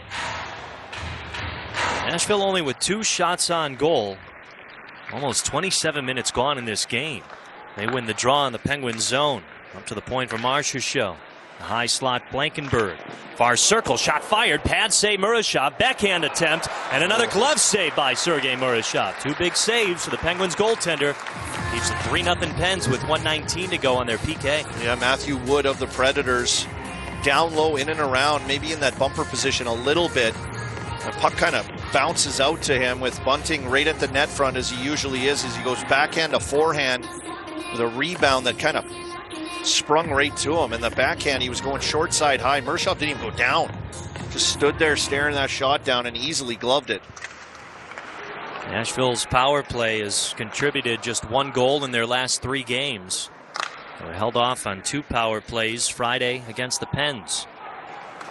They reset their offense in their own zone. Just about a minute left on the Penguins PK. They lead 3-0 halfway through this second period. And Joona Koppanen breaks off a pass, sends it down into Nashville zone. Brady Shea will race it down. From the neutral zone, he sends it ahead. Predators now back into the Penguin zone. It's Forsberg at the point. Down to the corner, along the circle, played up to the deep slot. As Shea flips it over to Haula, who will fling it over to the far side. Played back up to Brady Shea in the slot to the far half boards. And Shea one-timer, didn't get through traffic. He takes the long rebound though, sends it down to the corner. Haula up to Shea again, the deep slot. To Haula above the circle, back to Shea, downstairs. Backhanded attempt, Evangelista kept out of there. They score, but they wave it off. Oh, we're going to have a review here. It's a no-goal call on the ice, though. As we see down there, Frederic Leclerc, NHL referee, was right behind the net and right on that and waved it off immediately as it looked like Forsberg and Evangelista were just slamming away at that puck, and they're going down the bench like they scored. Our refs are meeting up here, and we're going to get a call. There's no goal on the play for goaltender interference. So no goal on the ice for goaltender interference, Joe. And usually from what I've seen with that, it's got to be pretty big to call this goal off. And Evangelista walked out with a little spinning backhand of forehand play. And they're just ramming away at the net there. Murashov's leg is up against the post. He gets it there, and they just kind of kept pushing on his pad. And maybe that's where we're getting the goalie interference. You're not allowed to push his foot in. It was pinned there, and it was underneath. Forsberg's the one that does get it to go. I don't know what they're going to call with this. An ice, calling the ice, no goal, goalie interference. But I think when they look at that, we might have had a better chance to say no goal. I blew the whistle. Right. As opposed to goalie interference. I don't know how much of goalie interference that was, but they're lining it up. That's it. Good break for the Penguins here. You know, this puts Andrew Brunette in such a tough spot. Yeah, he's like, I don't know what to do. You just saw him on the bench. They showed him. Because it's very difficult to overturn goaltender interference. And if you challenge that and lose... Yeah, give away that power play. I mean, there was only 10 seconds here as the Preds are trying to look for one. Here's Shea with a one-timer. Saved by Murashov. Goes over to the near corner. Out of the box is Ryan Graves. We're back to 5-on-5. It's still 3-0 Pens. Now Blake Lizotte over the Predators line with some speed down to the corner. Spins around at the half boards. It gets crunched into the wall by Stamkos. It's the second time Lizotte on a pull-up play has gotten absolutely crunched along the boards. But what does he do? He gets up every time, that guy. Just a weeble wobble. Yeah. Fourth line. He goes down. He comes right back up. Predators back over the Penguins line now. And it's pulled away by Tommy Novak. He'll bring it on the near side of the neutral zone over the Predators line. Leaves it over to the half boards, taken down by Brian Rust. One hands it over to Crosby, who flips it along the far wall. Shot on net, hit the side of the cage. Rebound to the far corner. Pulled up by O'Reilly. He'll spit it out towards center ice. Penguins try to dump it back into the Pred zone. They finally get it there. Nicholas Hague, who's Skate got in the way of Evgeny Malkin's centering pass. It went past UC Saros. That made it 2-0 Pens. Still 3-0 Penguins as we're reaching the halfway point of this game. Just about now with 10:45 to go in the second. Nashville only able to get 2 shots on goal on that power play. They've got 4 total today. Penguins tripling that, 12-4. Now Russ sends a saucer pass, trying to connect with Kevin Hayes. Almost got him backdoor. What a great pass. That thing landed perfectly on the tape. Oh, here come the Preds. 2-on-1 for Nashville. Forsberg can't get it to Evangelista. A great block from either Clifton or Carlson. Now the Penguins back over the Predators line. It's Mantha in the circle, centering pass. Malkin can't get a backhand shot. Hayes tries to sweep it home. That got blocked. Pens almost kept it alive. It bounced off the stick of Kevin Hayes out towards center ice. Now the Penguins regrouping in the neutral zone. Carlson will chip it down into the Predators' end. Game opening up a little bit here. As O'Reilly chucks it out towards center ice, handled by Wotherspoon. Under 10 to play in the second period. Penguins lead by 3. A beautiful pass on the backdoor to Hayes. He got a good shot off on that too. Russ, just a perfect sauce pass, and then getting Malkin spinning, and it did land back on the stick of Hayes again. He just whiffed on it. A couple good chances by that line again. They're buzzing today. They really are. And Hayes joining that line in just his 4th game back. He's coming off the injured list. And Shea keeps the puck away from Matthew Wood in the Penguins zone, sends it rink wide. It's played off the boards by Tomasino, former Predator, over the line. Leaves it for Kindle. He drags, he fires, it got deflected. Second attempt won't go as Tomasino was right at the opposite side of the cage, but had a tough angle. Now Marchessault in the Penguins zone, drags it to the circle. He goes for a centering pass, no one was there. And Chris Letang's going to get an interference call here. It was a 2-on-1. Letang trying to battle back. It looks like a holding call. Interference holding. McCarron was backdoor on that Marchessault play. Letang had him all tied up. Number 5, Pittsburgh's got a minor for slashing. The Penguins back on the PK when we come back. 3-0 Pens. Ryan Shea with 9:03. And Shea will go to the box on the Penguins Radio Network, presented by S&T Bank. Your home for the biggest stories in the league is SiriusXM NFL Radio. This is Bob Papa from Airing It Out. Week 11 is here with some massive matchups, including Seahawks, Rams, Chiefs, Broncos, and Lions, Eagles. A.J. Brown, another touchdown! The playoff picture is starting to take shape, and we're talking about it with you. Mike McDonald, I tell you, he's done an outstanding job with the Seahawks. SiriusXM NFL Radio Channel 88 and the SiriusXM app. Hey, Jim Rome here. What's cracking? Hi. Hope you're enjoying the game. And when you're not taking in a game, find us on Sirius Channel 161, XM Channel 206. In fact, we'll be there every weekday afternoon, 3 p.m. to 6 p.m. Eastern Time. If you've got something you want to break down from this game, you know where to find us. Just make sure you have it taken, don't suck. Step your game up. That has never changed. In fact, the show has never changed. We're just back home. And it's great to be there. Sirius 161, XM 206. See you there. The best player analysts and insiders live on NHL Network Radio. Mike Johnson. Just the nature of the NHL. As bad as things seem, as good as things seem, the NHL just has a way of leveling out. Everyone is doing okay, and it's just one real clump in the middle. No one's really separating. No one's really falling off completely. Get the latest opinion and analysis you need on the home of hockey, NHL Network Radio, SiriusXM 91, and the SiriusXM app. Really different. Federally insured by NCUA.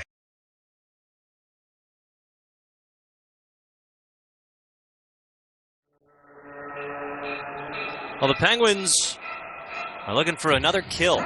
They allowed just 2 shots on goal on their last one. However, Nashville thought that they had scored, but goaltender interference waved it off immediately.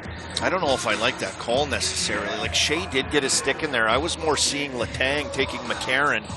I saw a replay of it again here. It was on Marchessault. Regarding the current penalty with Shea in the box, Predators win the draw in the Penguins zone. It's 3-0 Pens with less than 9 to play in the second period. Penguins clear it up, but not out. Kept alive by Blankenberg at the point, down to the corner, as Stamkos feeds it back up to the point. Now Marchessault rips one wide of the net. Great job on that play. That was Wotherspoon coming out on Marchessault there, and they try to set up for that shot pass backdoor, but he puts his body there, forces him to shoot short side, and Murshov can see that all the way. from that flank position there on the power play, taking and eliminating half the net really on an attempt. Nashville awkwardly comes into the Penguins zone with the puck, but the Pens still break it up. Wood up to Michael Bunting. Blankenburg deep slot down to the circle. Now Marchessault back up to Blankenburg above that near circle. Sends it down. Touch pass centering looking for Wood. He whiffed on a one-timer. Puck goes over to the far wall. Stamkos keeps it alive. Carlson breaks up a pass. Goes along the far wall. Koppanen can't clear it out just yet. He breaks off another pass. Nashville still with it. Tumbling puck. Marchessault has some trouble handling it. Sweeps it up the near side. It's cleared out.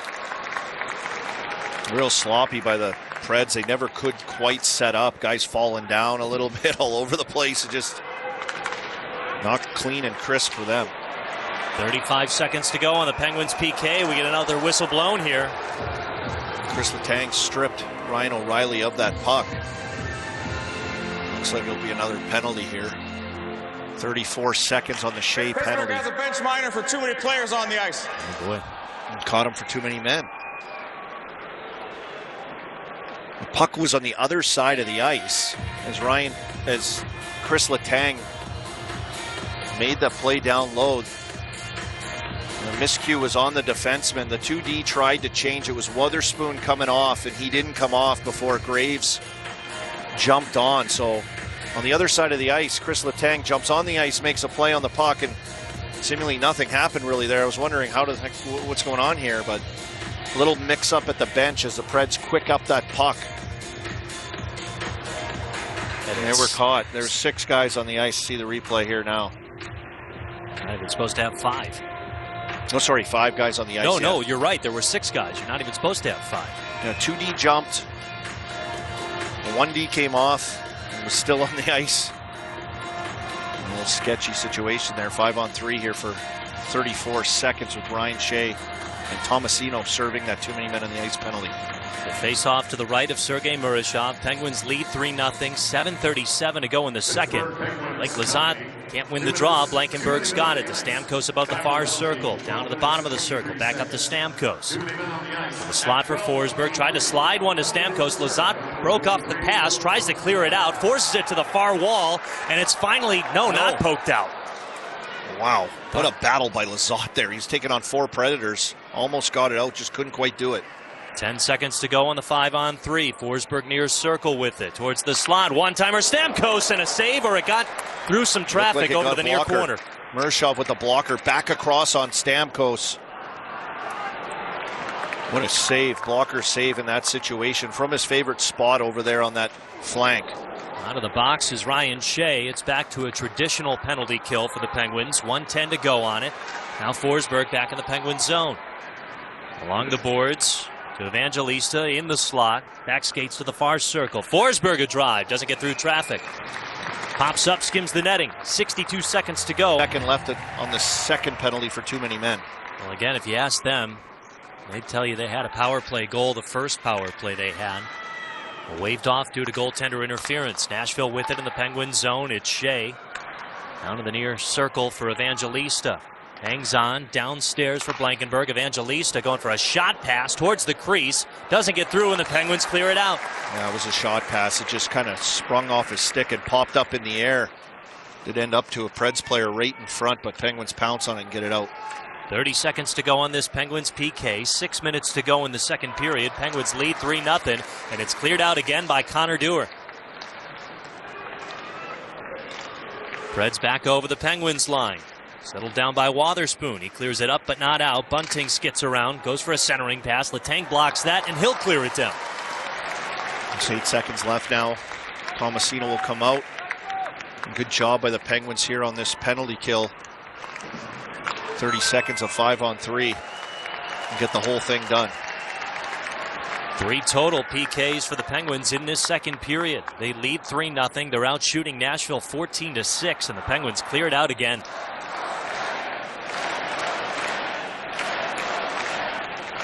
I believe that's a majority "Let's Go Pens" chant in Stockholm, Sweden. A lot of Predators fans making the voyage over as well.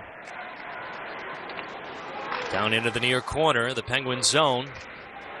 Karen flips it along the near boards as it's Svechkov wrapped up into the wall by Ryan Graves. Predators still with it. Turnaround shot. Shoulder save, Murashov. Another loose puck. He'll keep that one in front of him and freeze it. Nashville crashing the net. Weisblatt, Svechkov, and the big man, McCarron. A pretty good chance in and around the net, but Murashov swallows it up, keeping the Predators off the board. 3-0 still, Joe. They got to get their legs going after those penalty kills. Couple of big PKs from the Pens. A 3-goal lead, less than 5 to play in the second. You're listening to the Penguins Radio Network, presented by S&T Bank. Penguins theme nights are back at PPG Paints Arena, and this year they're bigger than ever. Fan favorites return, including Pucks and Paws, Star Wars Night, and Grateful Dead Night. Plus, we're adding exciting new nights you won't want to miss. Standout nights include Ugly Holiday Sweater Night, Mr. Rogers Neighborhood Day, Margaritaville Night, Country Night, and Peanuts Day. Ticket packages with exclusive gift with purchase are available now while supplies last. Check out the full lineup and secure your seats now at PittsburghPenguins.com/promotions. Penguin season presented by UPMC. Looking for the ultimate getaway? Stay and play at the Landing Hotel at Rivers Casino. Whether you're here for a weekend escape or a midweek retreat, we've got everything you need under one roof. Wake up refreshed in one of our stunning rooms and head straight to the action, just steps away from the casino floor. Enjoy a variety of gaming, dining, and entertainment, all just outside your door. Visit riverscasino.com and book your stay today. Experience the best of both worlds at the Landing Hotel at Rivers Casino. Gambling problem? Call 1-800-GAMBLER. What is life-changing medicine? Is it returning to the playing field or your favorite hiking path after an injury? Or running with your grandkids after a joint replacement? At UPMC, life-changing medicine is all those things. Through innovative research, rehabilitation, and advanced surgical procedures, our experts get you back to what you love doing. UPMC, changing healthcare, changing lives. Life-changing medicine.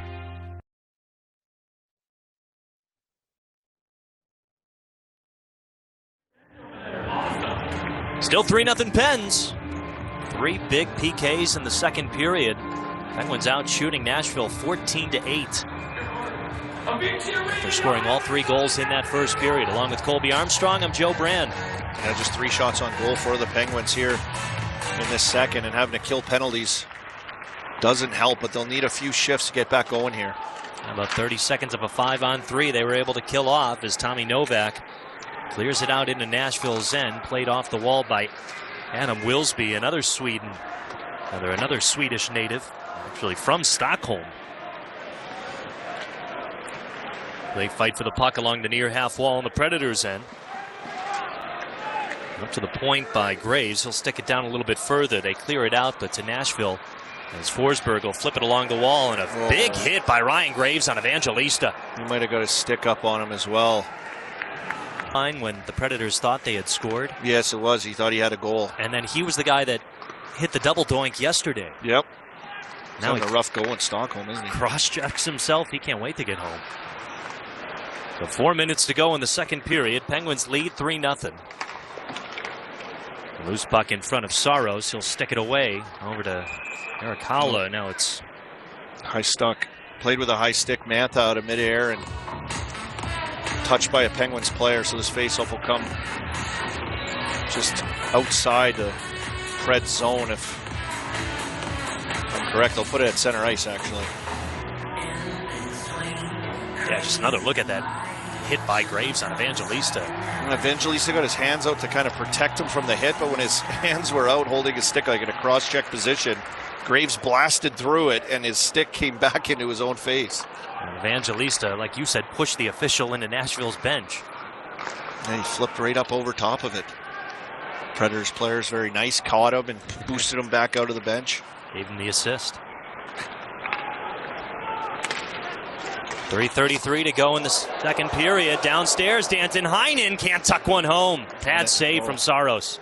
Good play on entry. Koppanen just finding Heinen, attacking with speed onto that play, and found himself in behind everybody. Yeah, again, Connor Dewar up on the top line, so it's Joona Koppanen, Blake Lizotte, and Danton Heinen. And Ville Koivunen out day to day. It was announced before today's game. Yeah, he was kind of hurt himself last game there. I saw him, he was getting tended to by training staff. That puck came out. It looked like it hit Gino on the head. Yeah. And he just shook it off. I am score, he says. Goals in back-to-back games. I was going to say, I am sore. Crisis averted. We saw McAvoy get hit in the face with a puck in the Bruins-Canadiens game yesterday, and just ugly sight leaving the ice. And Gino just sitting there on the bench just takes a clearing attempt, hit him right in the head and ricocheted sky high here at Avicii Arena in Stockholm. Well, in these benches, they go right into the zone really far. Yeah, down. They push down into the end zones.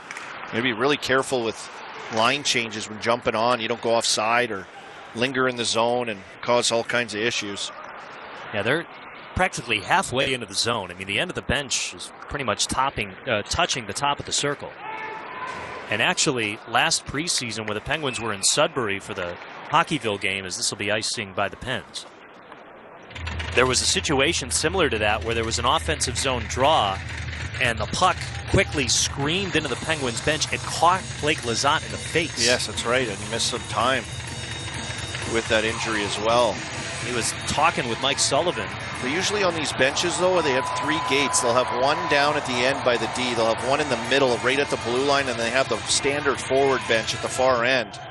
And what you do is you just lock that other bench up. You say, you can't come in and out of here. So you don't got guys lingering there, and you're forced to kind of calibrate your changes that way to not have that mix-up. Would you say these benches are longer, too? Yeah, they're longer. They're way longer. They stretch down like almost to the hash marks, top of the circles. Right. Because they start almost in the middle of the half of the neutral zone. 2 minutes to go in the second period. Penguins lead 3-0.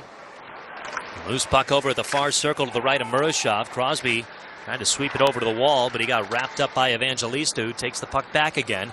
His pass pops up, goes out to the neutral zone, settled down by Nicholas Hague. Predators dump it back down into the Penguins' end, around the boards for Murashov. He'll sling it along the far wall. Kicks off the skate of Connor Clifton. Predators rim it around the boards again to the near half boards for Stastny. Down to the corner, he takes it. Got wrapped up by Malkin. Down to the ice goes Stastny. So does Malkin and Graves right after. They fight for the puck along the wall with 1:25 to go in this second period. Penguins a 3-0 lead. Well, Matthew Wood brings it over to the far side, up to the point. Tries to go for a centering pass. Connor Dewar with a poke check. Flies the puck out to the neutral zone as Nashville's back into the Penguins' end. Near circle. Shot fired. Glove save, Murashov. And he keeps it 3-0 Pens with 68 seconds to go in the second period. After the play, Connor Clifton takes Michael Bunting down to the ice. A little gathering in front of the Penguins goaltender. Little scrum here, and Bunting laid down on the ice behind the net, trying to draw a penalty off Graves earlier, and then Bunting rolls around to the front of the net here. Tries to start a little scrum.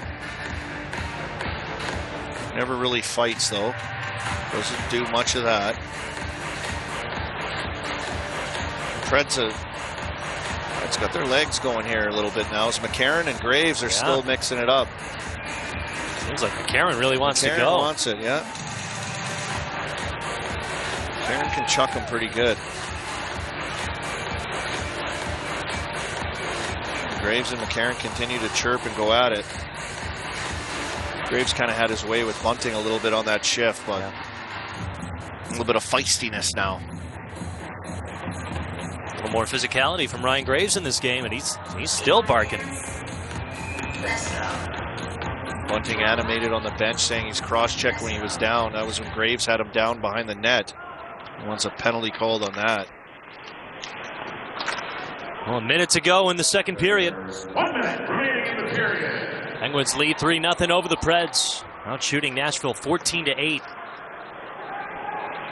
Puck in the near corner of Nashville's zone around the near board. Shea tried to feed it to Tomasino off his skate. Letang sends it down to the near corner for Ben Kindle, who snapped a centering pass. Couldn't connect with Tomasino, though. It was on his tape. Coming downhill was Tomasino on that play. Just kind of bounced through his stick. He couldn't quite corral it for a catch and release shot. Nashville trying to tuck one home of Marcia's show. Loose puck to the far side. 25 seconds to go in the period. Shea's got it over to the near corner of his own end. Will sling it on down to the neutral zone. Tomasino with it. 15 seconds to go in the period. Tang over the Predators line. Kindle from the point, rips a shot, glove save from UC Saros. 11 seconds to go in the second period. Penguins lead 3-0. Not much from the Penguins in this period. Continued to be stable. 3 kills in this second period, including 30 seconds of 5-on-3. 2 seconds to go. 1. That'll do it for the second period. 3 kills by the Pens to maintain a 3-goal lead. Sergei Murashov with 9 saves and another little gathering right in front of the Penguins bench. Malkin's getting nasty. A few rabbit punches on Nick Blankenberg. And Nick Hagen there.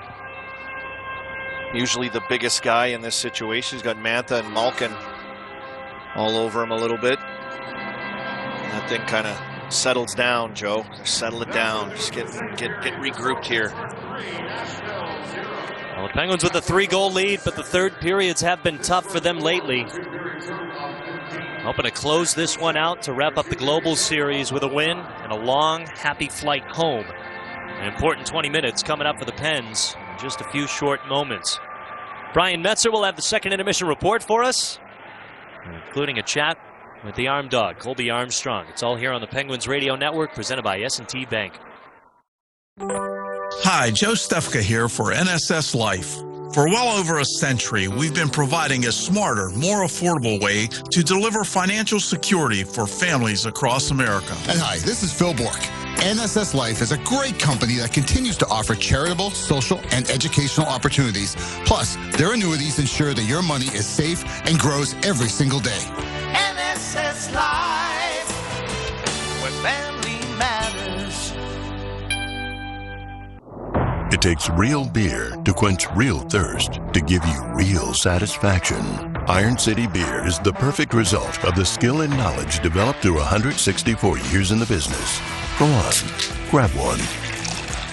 NHL fans, give yourself some great looks this season and get Pittsburgh Penguins tickets at Ticketmaster. As the official ticket marketplace of the Penguins and the NHL, Ticketmaster has a wide selection of tickets available for every game, so you can catch all the action live all season long. If your plans change, you can sell or transfer your tickets, and mobile tickets make it easy to get into the arena in time for puck drop. With Ticketmaster, you'll ensure that when they shoot, you'll score. Get tickets today at Ticketmaster.com/Penguins. This Pittsburgh Penguins moment is brought to you by the officers, members, and families of Local Union Number 5 of the International Brotherhood of Electrical Workers. Our members have lived and worked in the region since 1897, providing all of the electrical and telecommunications needs of commercial, industrial, and residential customers. We offer a state-of-the-art training center that is second to none and internationally recognized. Local Union Number 5 of the IBW will be here to stand by you for all of your electrical installation needs today and well into the future. Our members show their hometown pride supporting the Pittsburgh Penguins.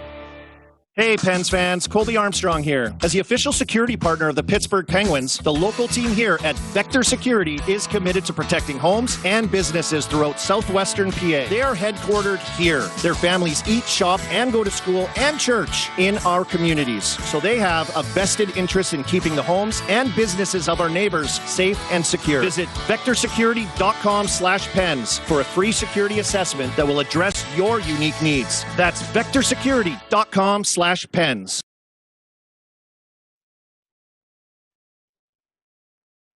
This is the Penguins Live Intermission Report. The Penguins still holding a 3-0 lead over the Nashville Predators at Avicii Arena. Brian Metzer back here with you at our Penguins Radio Network studios, and no scoring to report in that second period of play. In fact, the teams went 6-0-3 without registering a shot on goal at the start of that second period. We know that the Penguins outshot the Preds 11-2 in the first, and it stayed that way all the way till that 6-0-3 mark when the Predators got themselves a power play opportunity, and then they started to generate a little bit of offense. They had 8 shots for the games or in that period so far, and their power play shots through the multiple that they had in the period are 4, because they did have 3 of those power plays to speak of, and it all started at that 6:03 mark with Ryan Graves going for tripping. Ryan Shea went at 10:57 for slashing, and then they took a too many men on the ice penalty at 12:23. That resulted in a 34-second two-man advantage that the Penguins had to kill off. And now, with those 3 kills, have managed to kill off 20 of their last 21. They had that perfect stretch that I was talking about a couple of weeks back, and they were carrying that on until the Kings scored one on them. It started on 10:30 against the Minnesota Wild when they were 4 for 4, and they were just cruising along, only giving up one power play goal over that span. But generally speaking, the Penguins allowed the game to open up a little too much probably in the second period of play, got drawn into a little bit of fire wagon hockey there with back and forth opportunities. Predators got the majority of those, outshooting the Pens, as I mentioned, 8-4. They're still being outshot 15-10 for the game overall, and the Penguins hold that 3-0 lead. So that's a pretty good spot for them entering the third period of play. We'll see if they can protect this third period lead, because as Stag and I have been talking about on postgame, they have struggled with that a little bit in recent games. When we come back, a conversation with Colby Armstrong, and the Arm Dog joins me next on the Penguins Radio Network, presented by S&T Bank. It's a bird. It's a plane. It's 4 o'clock in the morning. What the heck could it be? It's your head coach. Who is that? That's Dan Muse. He is hungry. Oh, my goodness. He is hungry. He is hungry. To get a winning hockey team. So I'm at 4 o'clock in the morning. He's at 4 o'clock in the morning? You know what it says? Blood going? You know what it says to me, What's Phil? that say to you? It says 1, 2, 3. What Richard and Phil are really trying to say is, your perfect Ford is already waiting. With over 1,500 vehicles in stock, from tough F-150s to family-friendly SUVs, there's a Ford in your future, and you can find it right now at Schultz Ford. The Pittsburgh Penguins and Mitsubishi Electric have teamed up to transform the game day experience with a new state-of-the-art Diamond Vision video display system. See this display in action and find out why they are known as the makers of amazing by visiting MitsubishiElectric.com today. This is Phil Bork, the old 2-9er. Smith's is the official hot dog of the Pittsburgh Penguins and PPG Paints Arena, with recipes over 85 years old. Ask for Smith's hot dog by name at Giant Eagle and other fine retailers. Smith's, it's a hot dog night in Pittsburgh. SmithsHotDogs.com. The Steel City knows a thing or two about winners. When it comes to environmental services, WM has been winning for over 50 years. We have over 45,000 MVPs on our roster across North America, from truck drivers to sales professionals and everything in between. And right now, we're looking for Pittsburgh area professionals to join our winning team, because doing what's right for our planet is vital work, best tackled together. We offer competitive pay, great benefits, and tons of other perks. Start your new career by visiting careers.wm.com. That's careers.wm.com. As the largest and most experienced program in the region, UPMC Sports Medicine knows that injuries can happen to anyone, whether you're a weekend athlete, a rising star, or even a seasoned pro. That's why we offer a complete range of services and experts to help treat and prevent sports-related injuries to get you back in the game. To make an appointment, visit upmcsportsmedicine.com. The UPMC is the official healthcare provider of the Pittsburgh Penguins.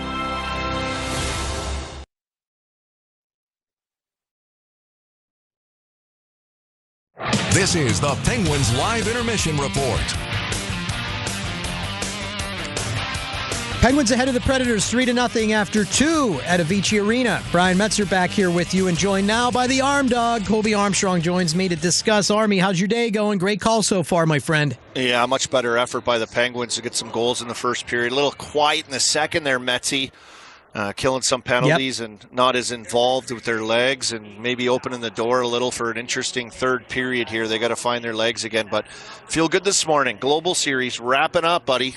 Yeah, it's crazy that it's over. We've been, anxiously awaiting it for so long, and we're coming down to a close. One period left, and a very important period nonetheless. They've had trouble with these third period leads in recent memory, blowing at least 3 of them so far. What's the best approach for shutting down a third period lead, especially one when you got a 3-goal one? Well, last game in particular, I thought, they sat on it a little bit, right? It wasn't the cleanest, easiest game. All that time off, I think, affected maybe both teams. It was a little sloppy yesterday. The Penguins with a better start here today with their legs and their quality of play, and I think that's important. I think they have to get back to using their legs and skating again and playing in the offensive zone. There hasn't been much of that, to be honest, through this global series for the Penguins, and I think that'll be the secret. I think they've got enough goals here that they probably could sit on it looking at Nashville's team, but I think they want to get back to playing positive hockey, that they can feel good about themselves here to close this one out. Yeah, I agree with you there. What are your thoughts on Ben Kindle moving back to center today? I know there's been a lot of online fired up people talking about it. Mark Madden's been talking about it, saying that he needed to go back to that role. It seemed like it suited him a little bit better than being a wing on the top line, and already generating some opportunities today in his change back to a role that he looked pretty comfortable in a couple weeks ago. Well, the super genius with his influence does get the lines changed back. Of course. Of course. I love Kindle at center. I think he's good. I liked him up on the top line too. He's smart and he can make things happen.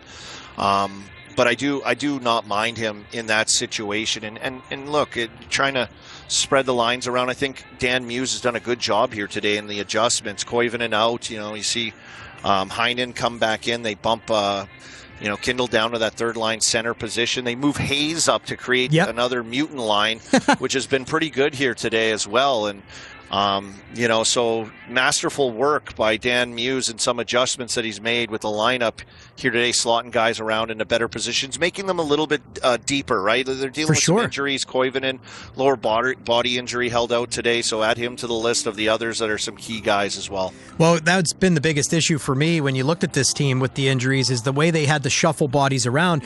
Not only did the injuries deplete depth, but the usage had depleted it because you've elevated other players, so that really hurt them. You kind of stole the next question. I wanted your take on Hayes slotting in on a mutant line, because if you just look at what he did last year, not the fastest guy, but he moves pretty well, and he can chip in offensively. It may have been the best fit to replace Justin Brazeau on above anyone else on this roster. Yeah, and he had a partial 2-on-1 early in this game with Evgeny Malkin. They kind of butchered that one. The Penguins butchered a couple 2-on-1s here today so far, and then a puck that kind of bounced to him off the backside, just bounced over his stick on a one-timer that likely he could have scored on as well. So there's a little bit of rust there possibly and with his game, and he's not quite brought up to speed totally, but I think it's a fit for him on that line, hanging on to pucks, playing with those big guys that play a similar style game and along the wall, but you got Gino in the middle that can break and bust into the inside. So a really good fit for him as he's continues to get his timing and get his legs under him here in this Penguins lineup. But a nice adjustment, I think, to put him and slot him up there on the side with his kind of game and where he can fit in. And it's working out good right now for this Penguins roster. It's made him a lot deeper, too. So, they're dealing with all that.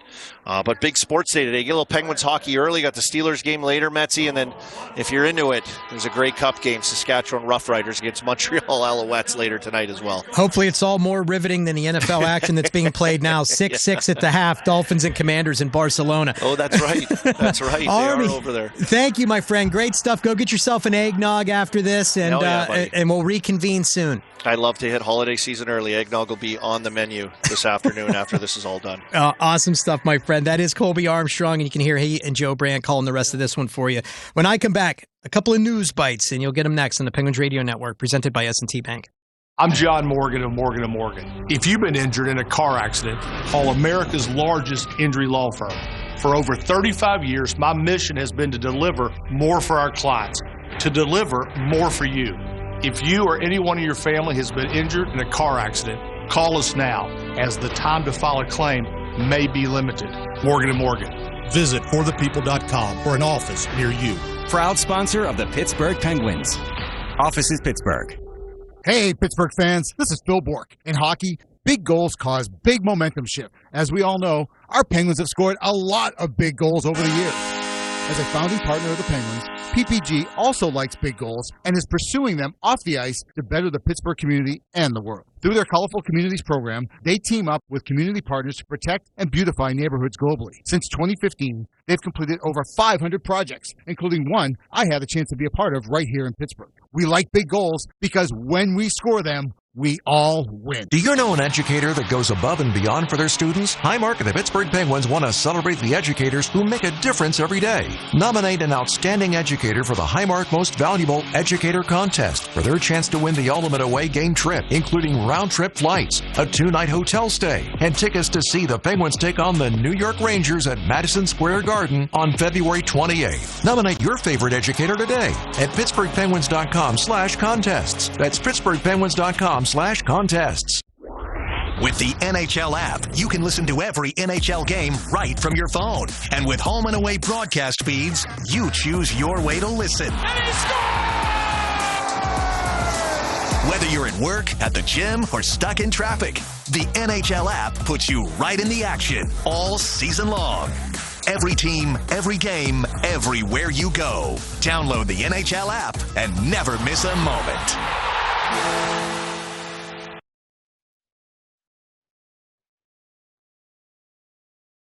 This segment of the Penguins Live Intermission Report is brought to you by Smith's Hot Dogs, proud sponsor of the Penguins and official hot dogs at PPG Paints Arena. Penguins 3, Nashville Predators nothing after 2 periods of play. Brian Metzer back here with you and taking a quick look around the league at a couple of injury news and notes. Capo Kakko of the Seattle Kraken, the oft-injured Capo Kakko, goes back on injured reserve. You know, a couple of weeks back we mentioned that they were excited to have him back in the lineup. He was really good after arriving there in a trade with the New York Rangers last season. Unfortunately, he's now going to be week to week after he left their 5-3 win against the Winnipeg Jets Thursday with a lower body injury. Another one to keep an eye on. We all have been talking about Bedard in Chicago, how well he's playing this year. Well, he loses the leader in the lineup, Nick Foligno. He could be out 4 weeks after injuring his left hand in a 3-2 win against the Toronto Maple Leafs at the United Center on Saturday. Thomas Harley, the great young defenseman for the Dallas Stars, also going to be out for a bit now after being injured, suffering a lower body injury, and that's bad news for them. When we come back, third period action. Joe Brand and Colby Armstrong will bring it to you next on the Penguins Radio Network, presented by S&T Bank. Country music's biggest night returns to SiriusXM. The Highway is CMA Awards Radio.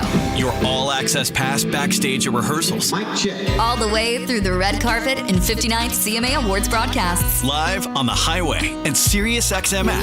Look like you love me. Wednesday at 8 p.m. Eastern, 5 Pacific. Featuring performances by Morgan Wallen, Ella Langley, Luke Combs, and more. CMA Awards Radio starts tomorrow. On The Highway, Channel 56. The Power Play with Steve Koulias. With Kyle Davidson, Chicago Blackhawks GM, what would constitute a successful season in your mind? We just want to see players continue to improve. We've got a new coaching staff in here that the players are really responding to. We just want to keep taking steps, individually and collectively, and eventually those results will take care of themselves. And, hopefully we can keep getting points on the board, and we'll see where that puts us towards the end of the year. The Power Play, weekdays 3 p.m. Eastern on NHL Network Radio, SiriusXM 91, and the SiriusXM app. Experience the pinnacle of club soccer in the UEFA Champions League on SiriusXM FC.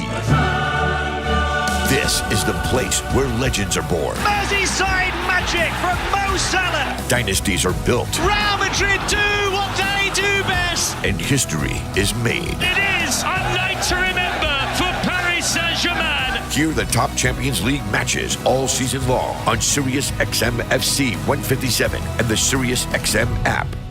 Join me, Gord Stellick, and Scott Laughlin as we recap the night that was on NHL Morning Skate, weekday mornings at 7 a.m. Eastern on NHL Network Radio, SiriusXM 91. The biggest names in the game. Trying to get behind Ristolainen, walks in, put it between his legs, shoots it, score!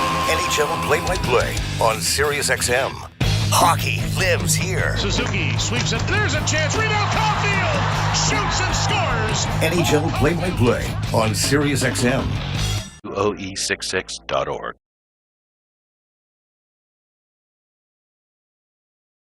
Let's pause 10 seconds for station identification on the Penguins Radio Network, presented by S&T Bank.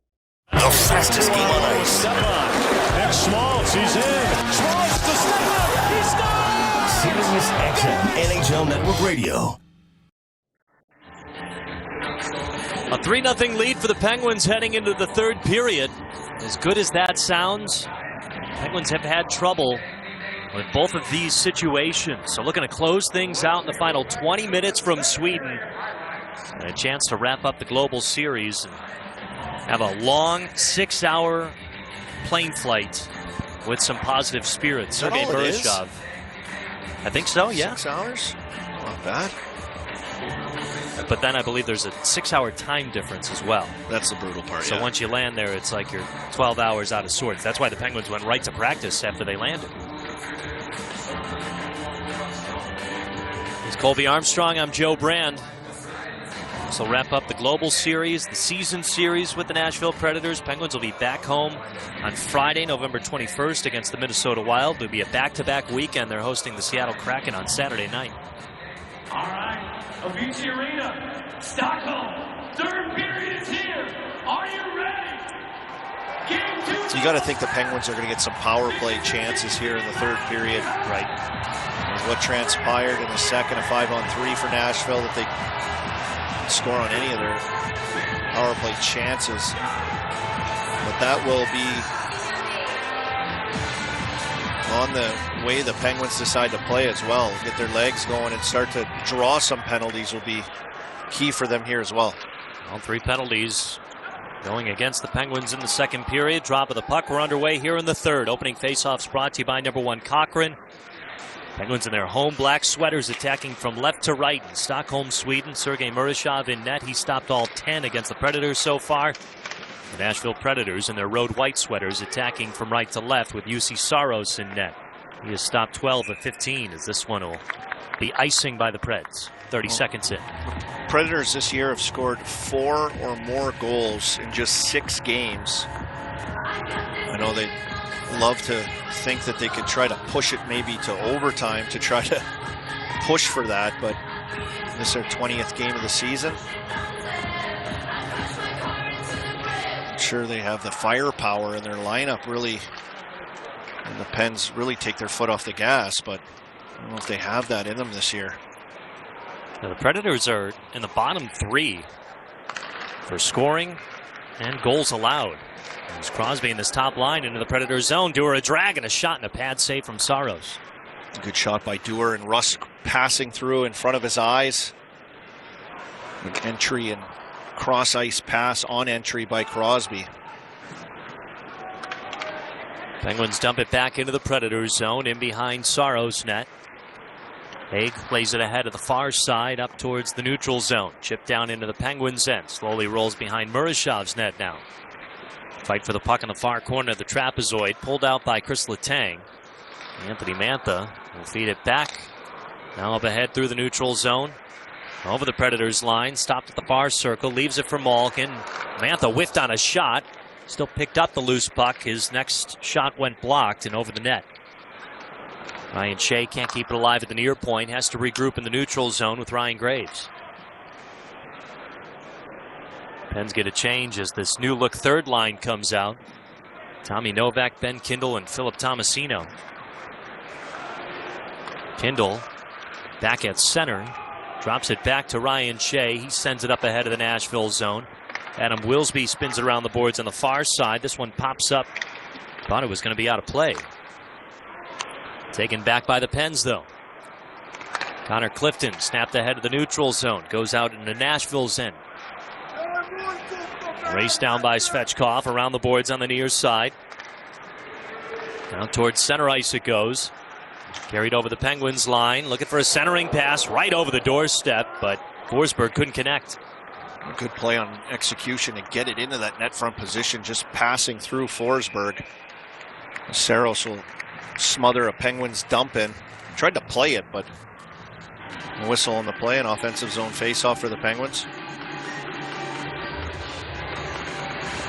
Dumped in by Tomasino, and Tomasino racing after it caused Saros to freeze it, stop the play.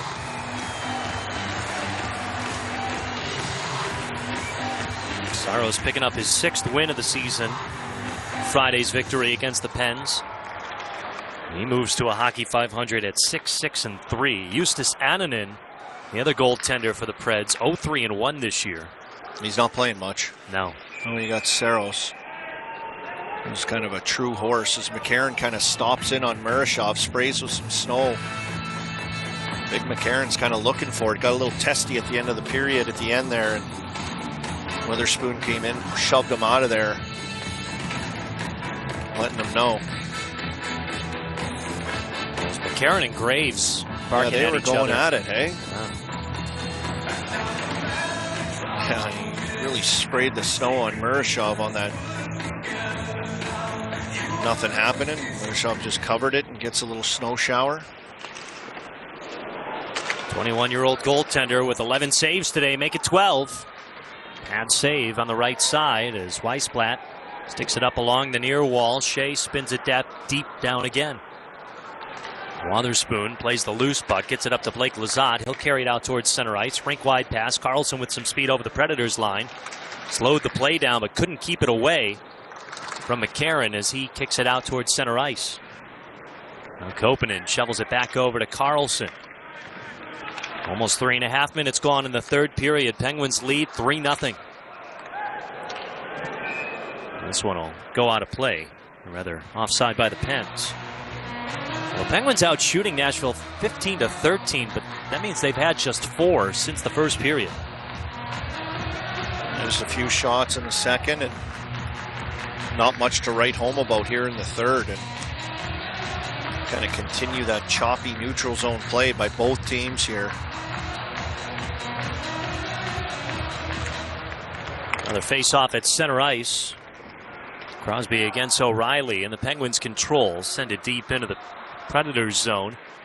Played off the wall by Nicholas Hague. Now over to Dewar. Back to Russ. He tries to cut towards the crease. Crosby a shot. That gets denied. Then took a baseball backhanded swing at a popped-up puck in the air. The Predators take it the other way now. Evangelista chips it down into the Penguins' end. The near corner played along the wall. Swept up towards the circle. Forsberg blew a tire, but still gets it to Blankenberg. One-timer. Glove save from Murashov. Stopping a Nicholas Hague one-timer from the far circle at nearly 83 miles per hour. Keeps the Penguins ahead 3-0. A good chance at one on end for the Penguins line and this Crosby line, and then back the other way. Predators kind of work it around and get that flank one-timer from Hague. Crosby with a great chance off the backside, and Saros with a huge blocker save. That's his second big blocker save here today. That was otherwise going to be Crosby's second goal of the game. Yeah, you're right. Just lunging forward. That was a lot closer than it looked in real time. Murashov too, like not much around him really, or really crazy chances, but like no rebounds. Yeah. He's been handling pucks with his glove, catching them, smothering them, making it look easy. Nothing kind of kicking around. The last chance it got through, he handled it with his glove, and O'Reilly was right there on the doorstep, but he doesn't have a chance at anything because Murashov just hangs on to it. Murashov with 24 saves against the LA Kings last Sunday in his NHL debut.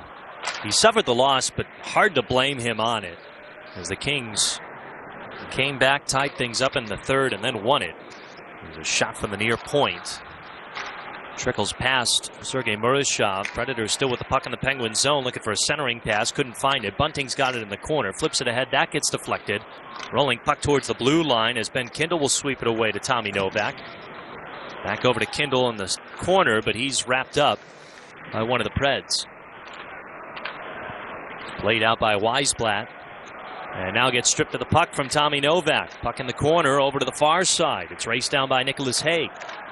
He gets pinched into the boards by Ben Kindle. Flipped ahead by Nashville. This one will go out of play. Off the glass and out of play, and offensive zone face-off. Good cycle shift by Nashville just before the Pens got it down, and kind of like a bit of a frustrating game in a sense of how choppy it is, and got the whistles, and it's not free-flowing. It was like that on Friday as well.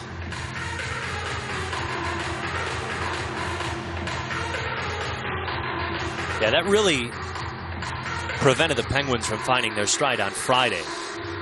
So they're very motivated. I think it's a time off, Joe. I think it's, you know, and I think we were talking about that before the trip. Like, what will it be good? Will it be bad? What will happen? And I think it's affected definitely kind of rhythmic play and automatic play. It's almost like that rust sets in just a little bit and you're trying to work through it. Well, especially with how much the Penguins had been playing leading up to this point. And they had 3 games in 4 days. As Tommy Novak rips a shot. Saros steers it wide over to the near corner. Cranked around the boards to the far half wall. Raced down by Novak again. He'll feed it to Kindle. Jumps off his stick though as McCarron breaks it up. Couldn't clear it out just yet though. Penguins keep it alive along the far wall. Kindle near the point.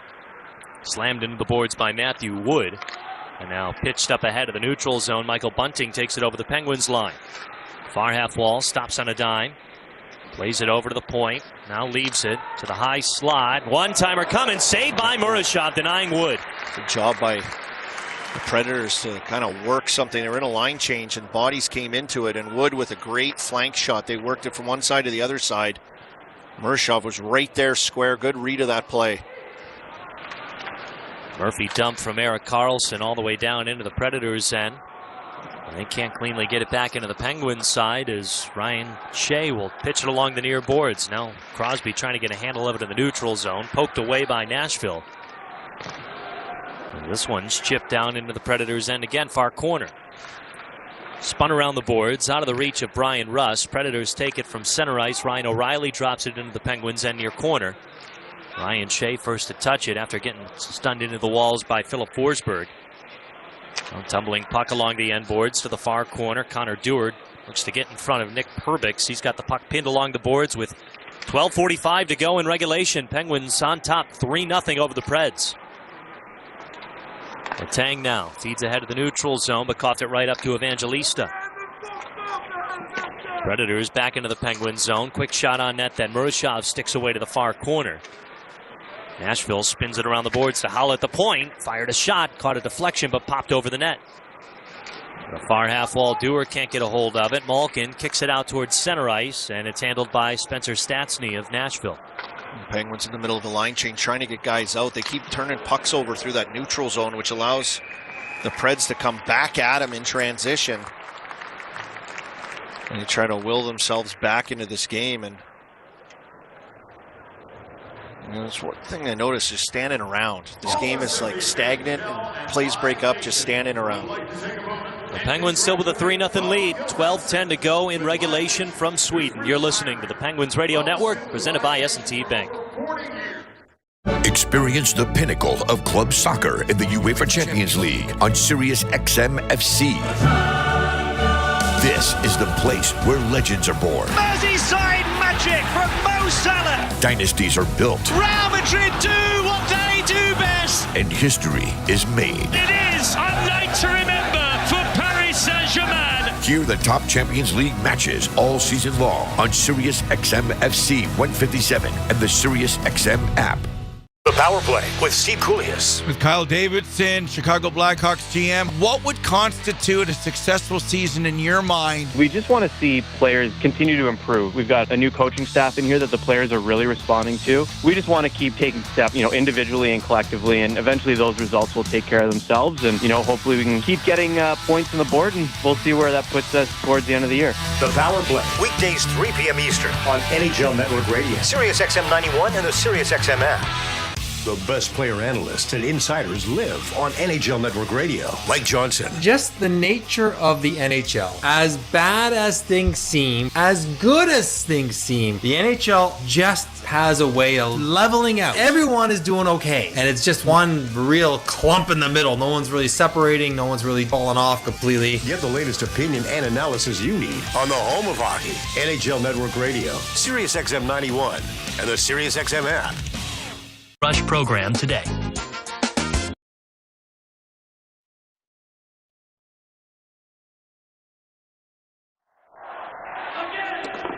Hey fans, unleashing AI takes brain power and real power from right here in Pittsburgh. EQT fuels the innovation, driving the next big play.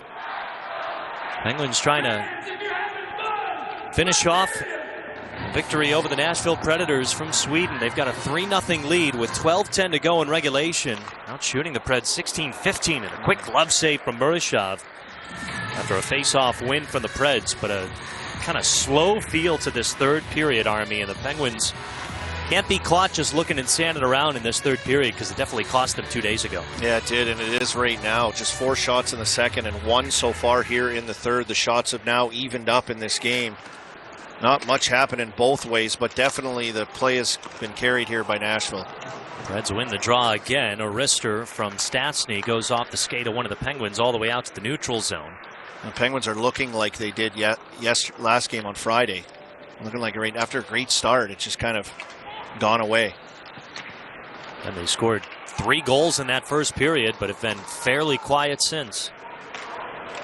Predators working hard to keep the puck alive in the Penguins zone yet again. Now finally poked free by Koppanen. He's got Heinen to his right. Could be a 2-on-1. Can't feed it to Heinen, though, cleanly.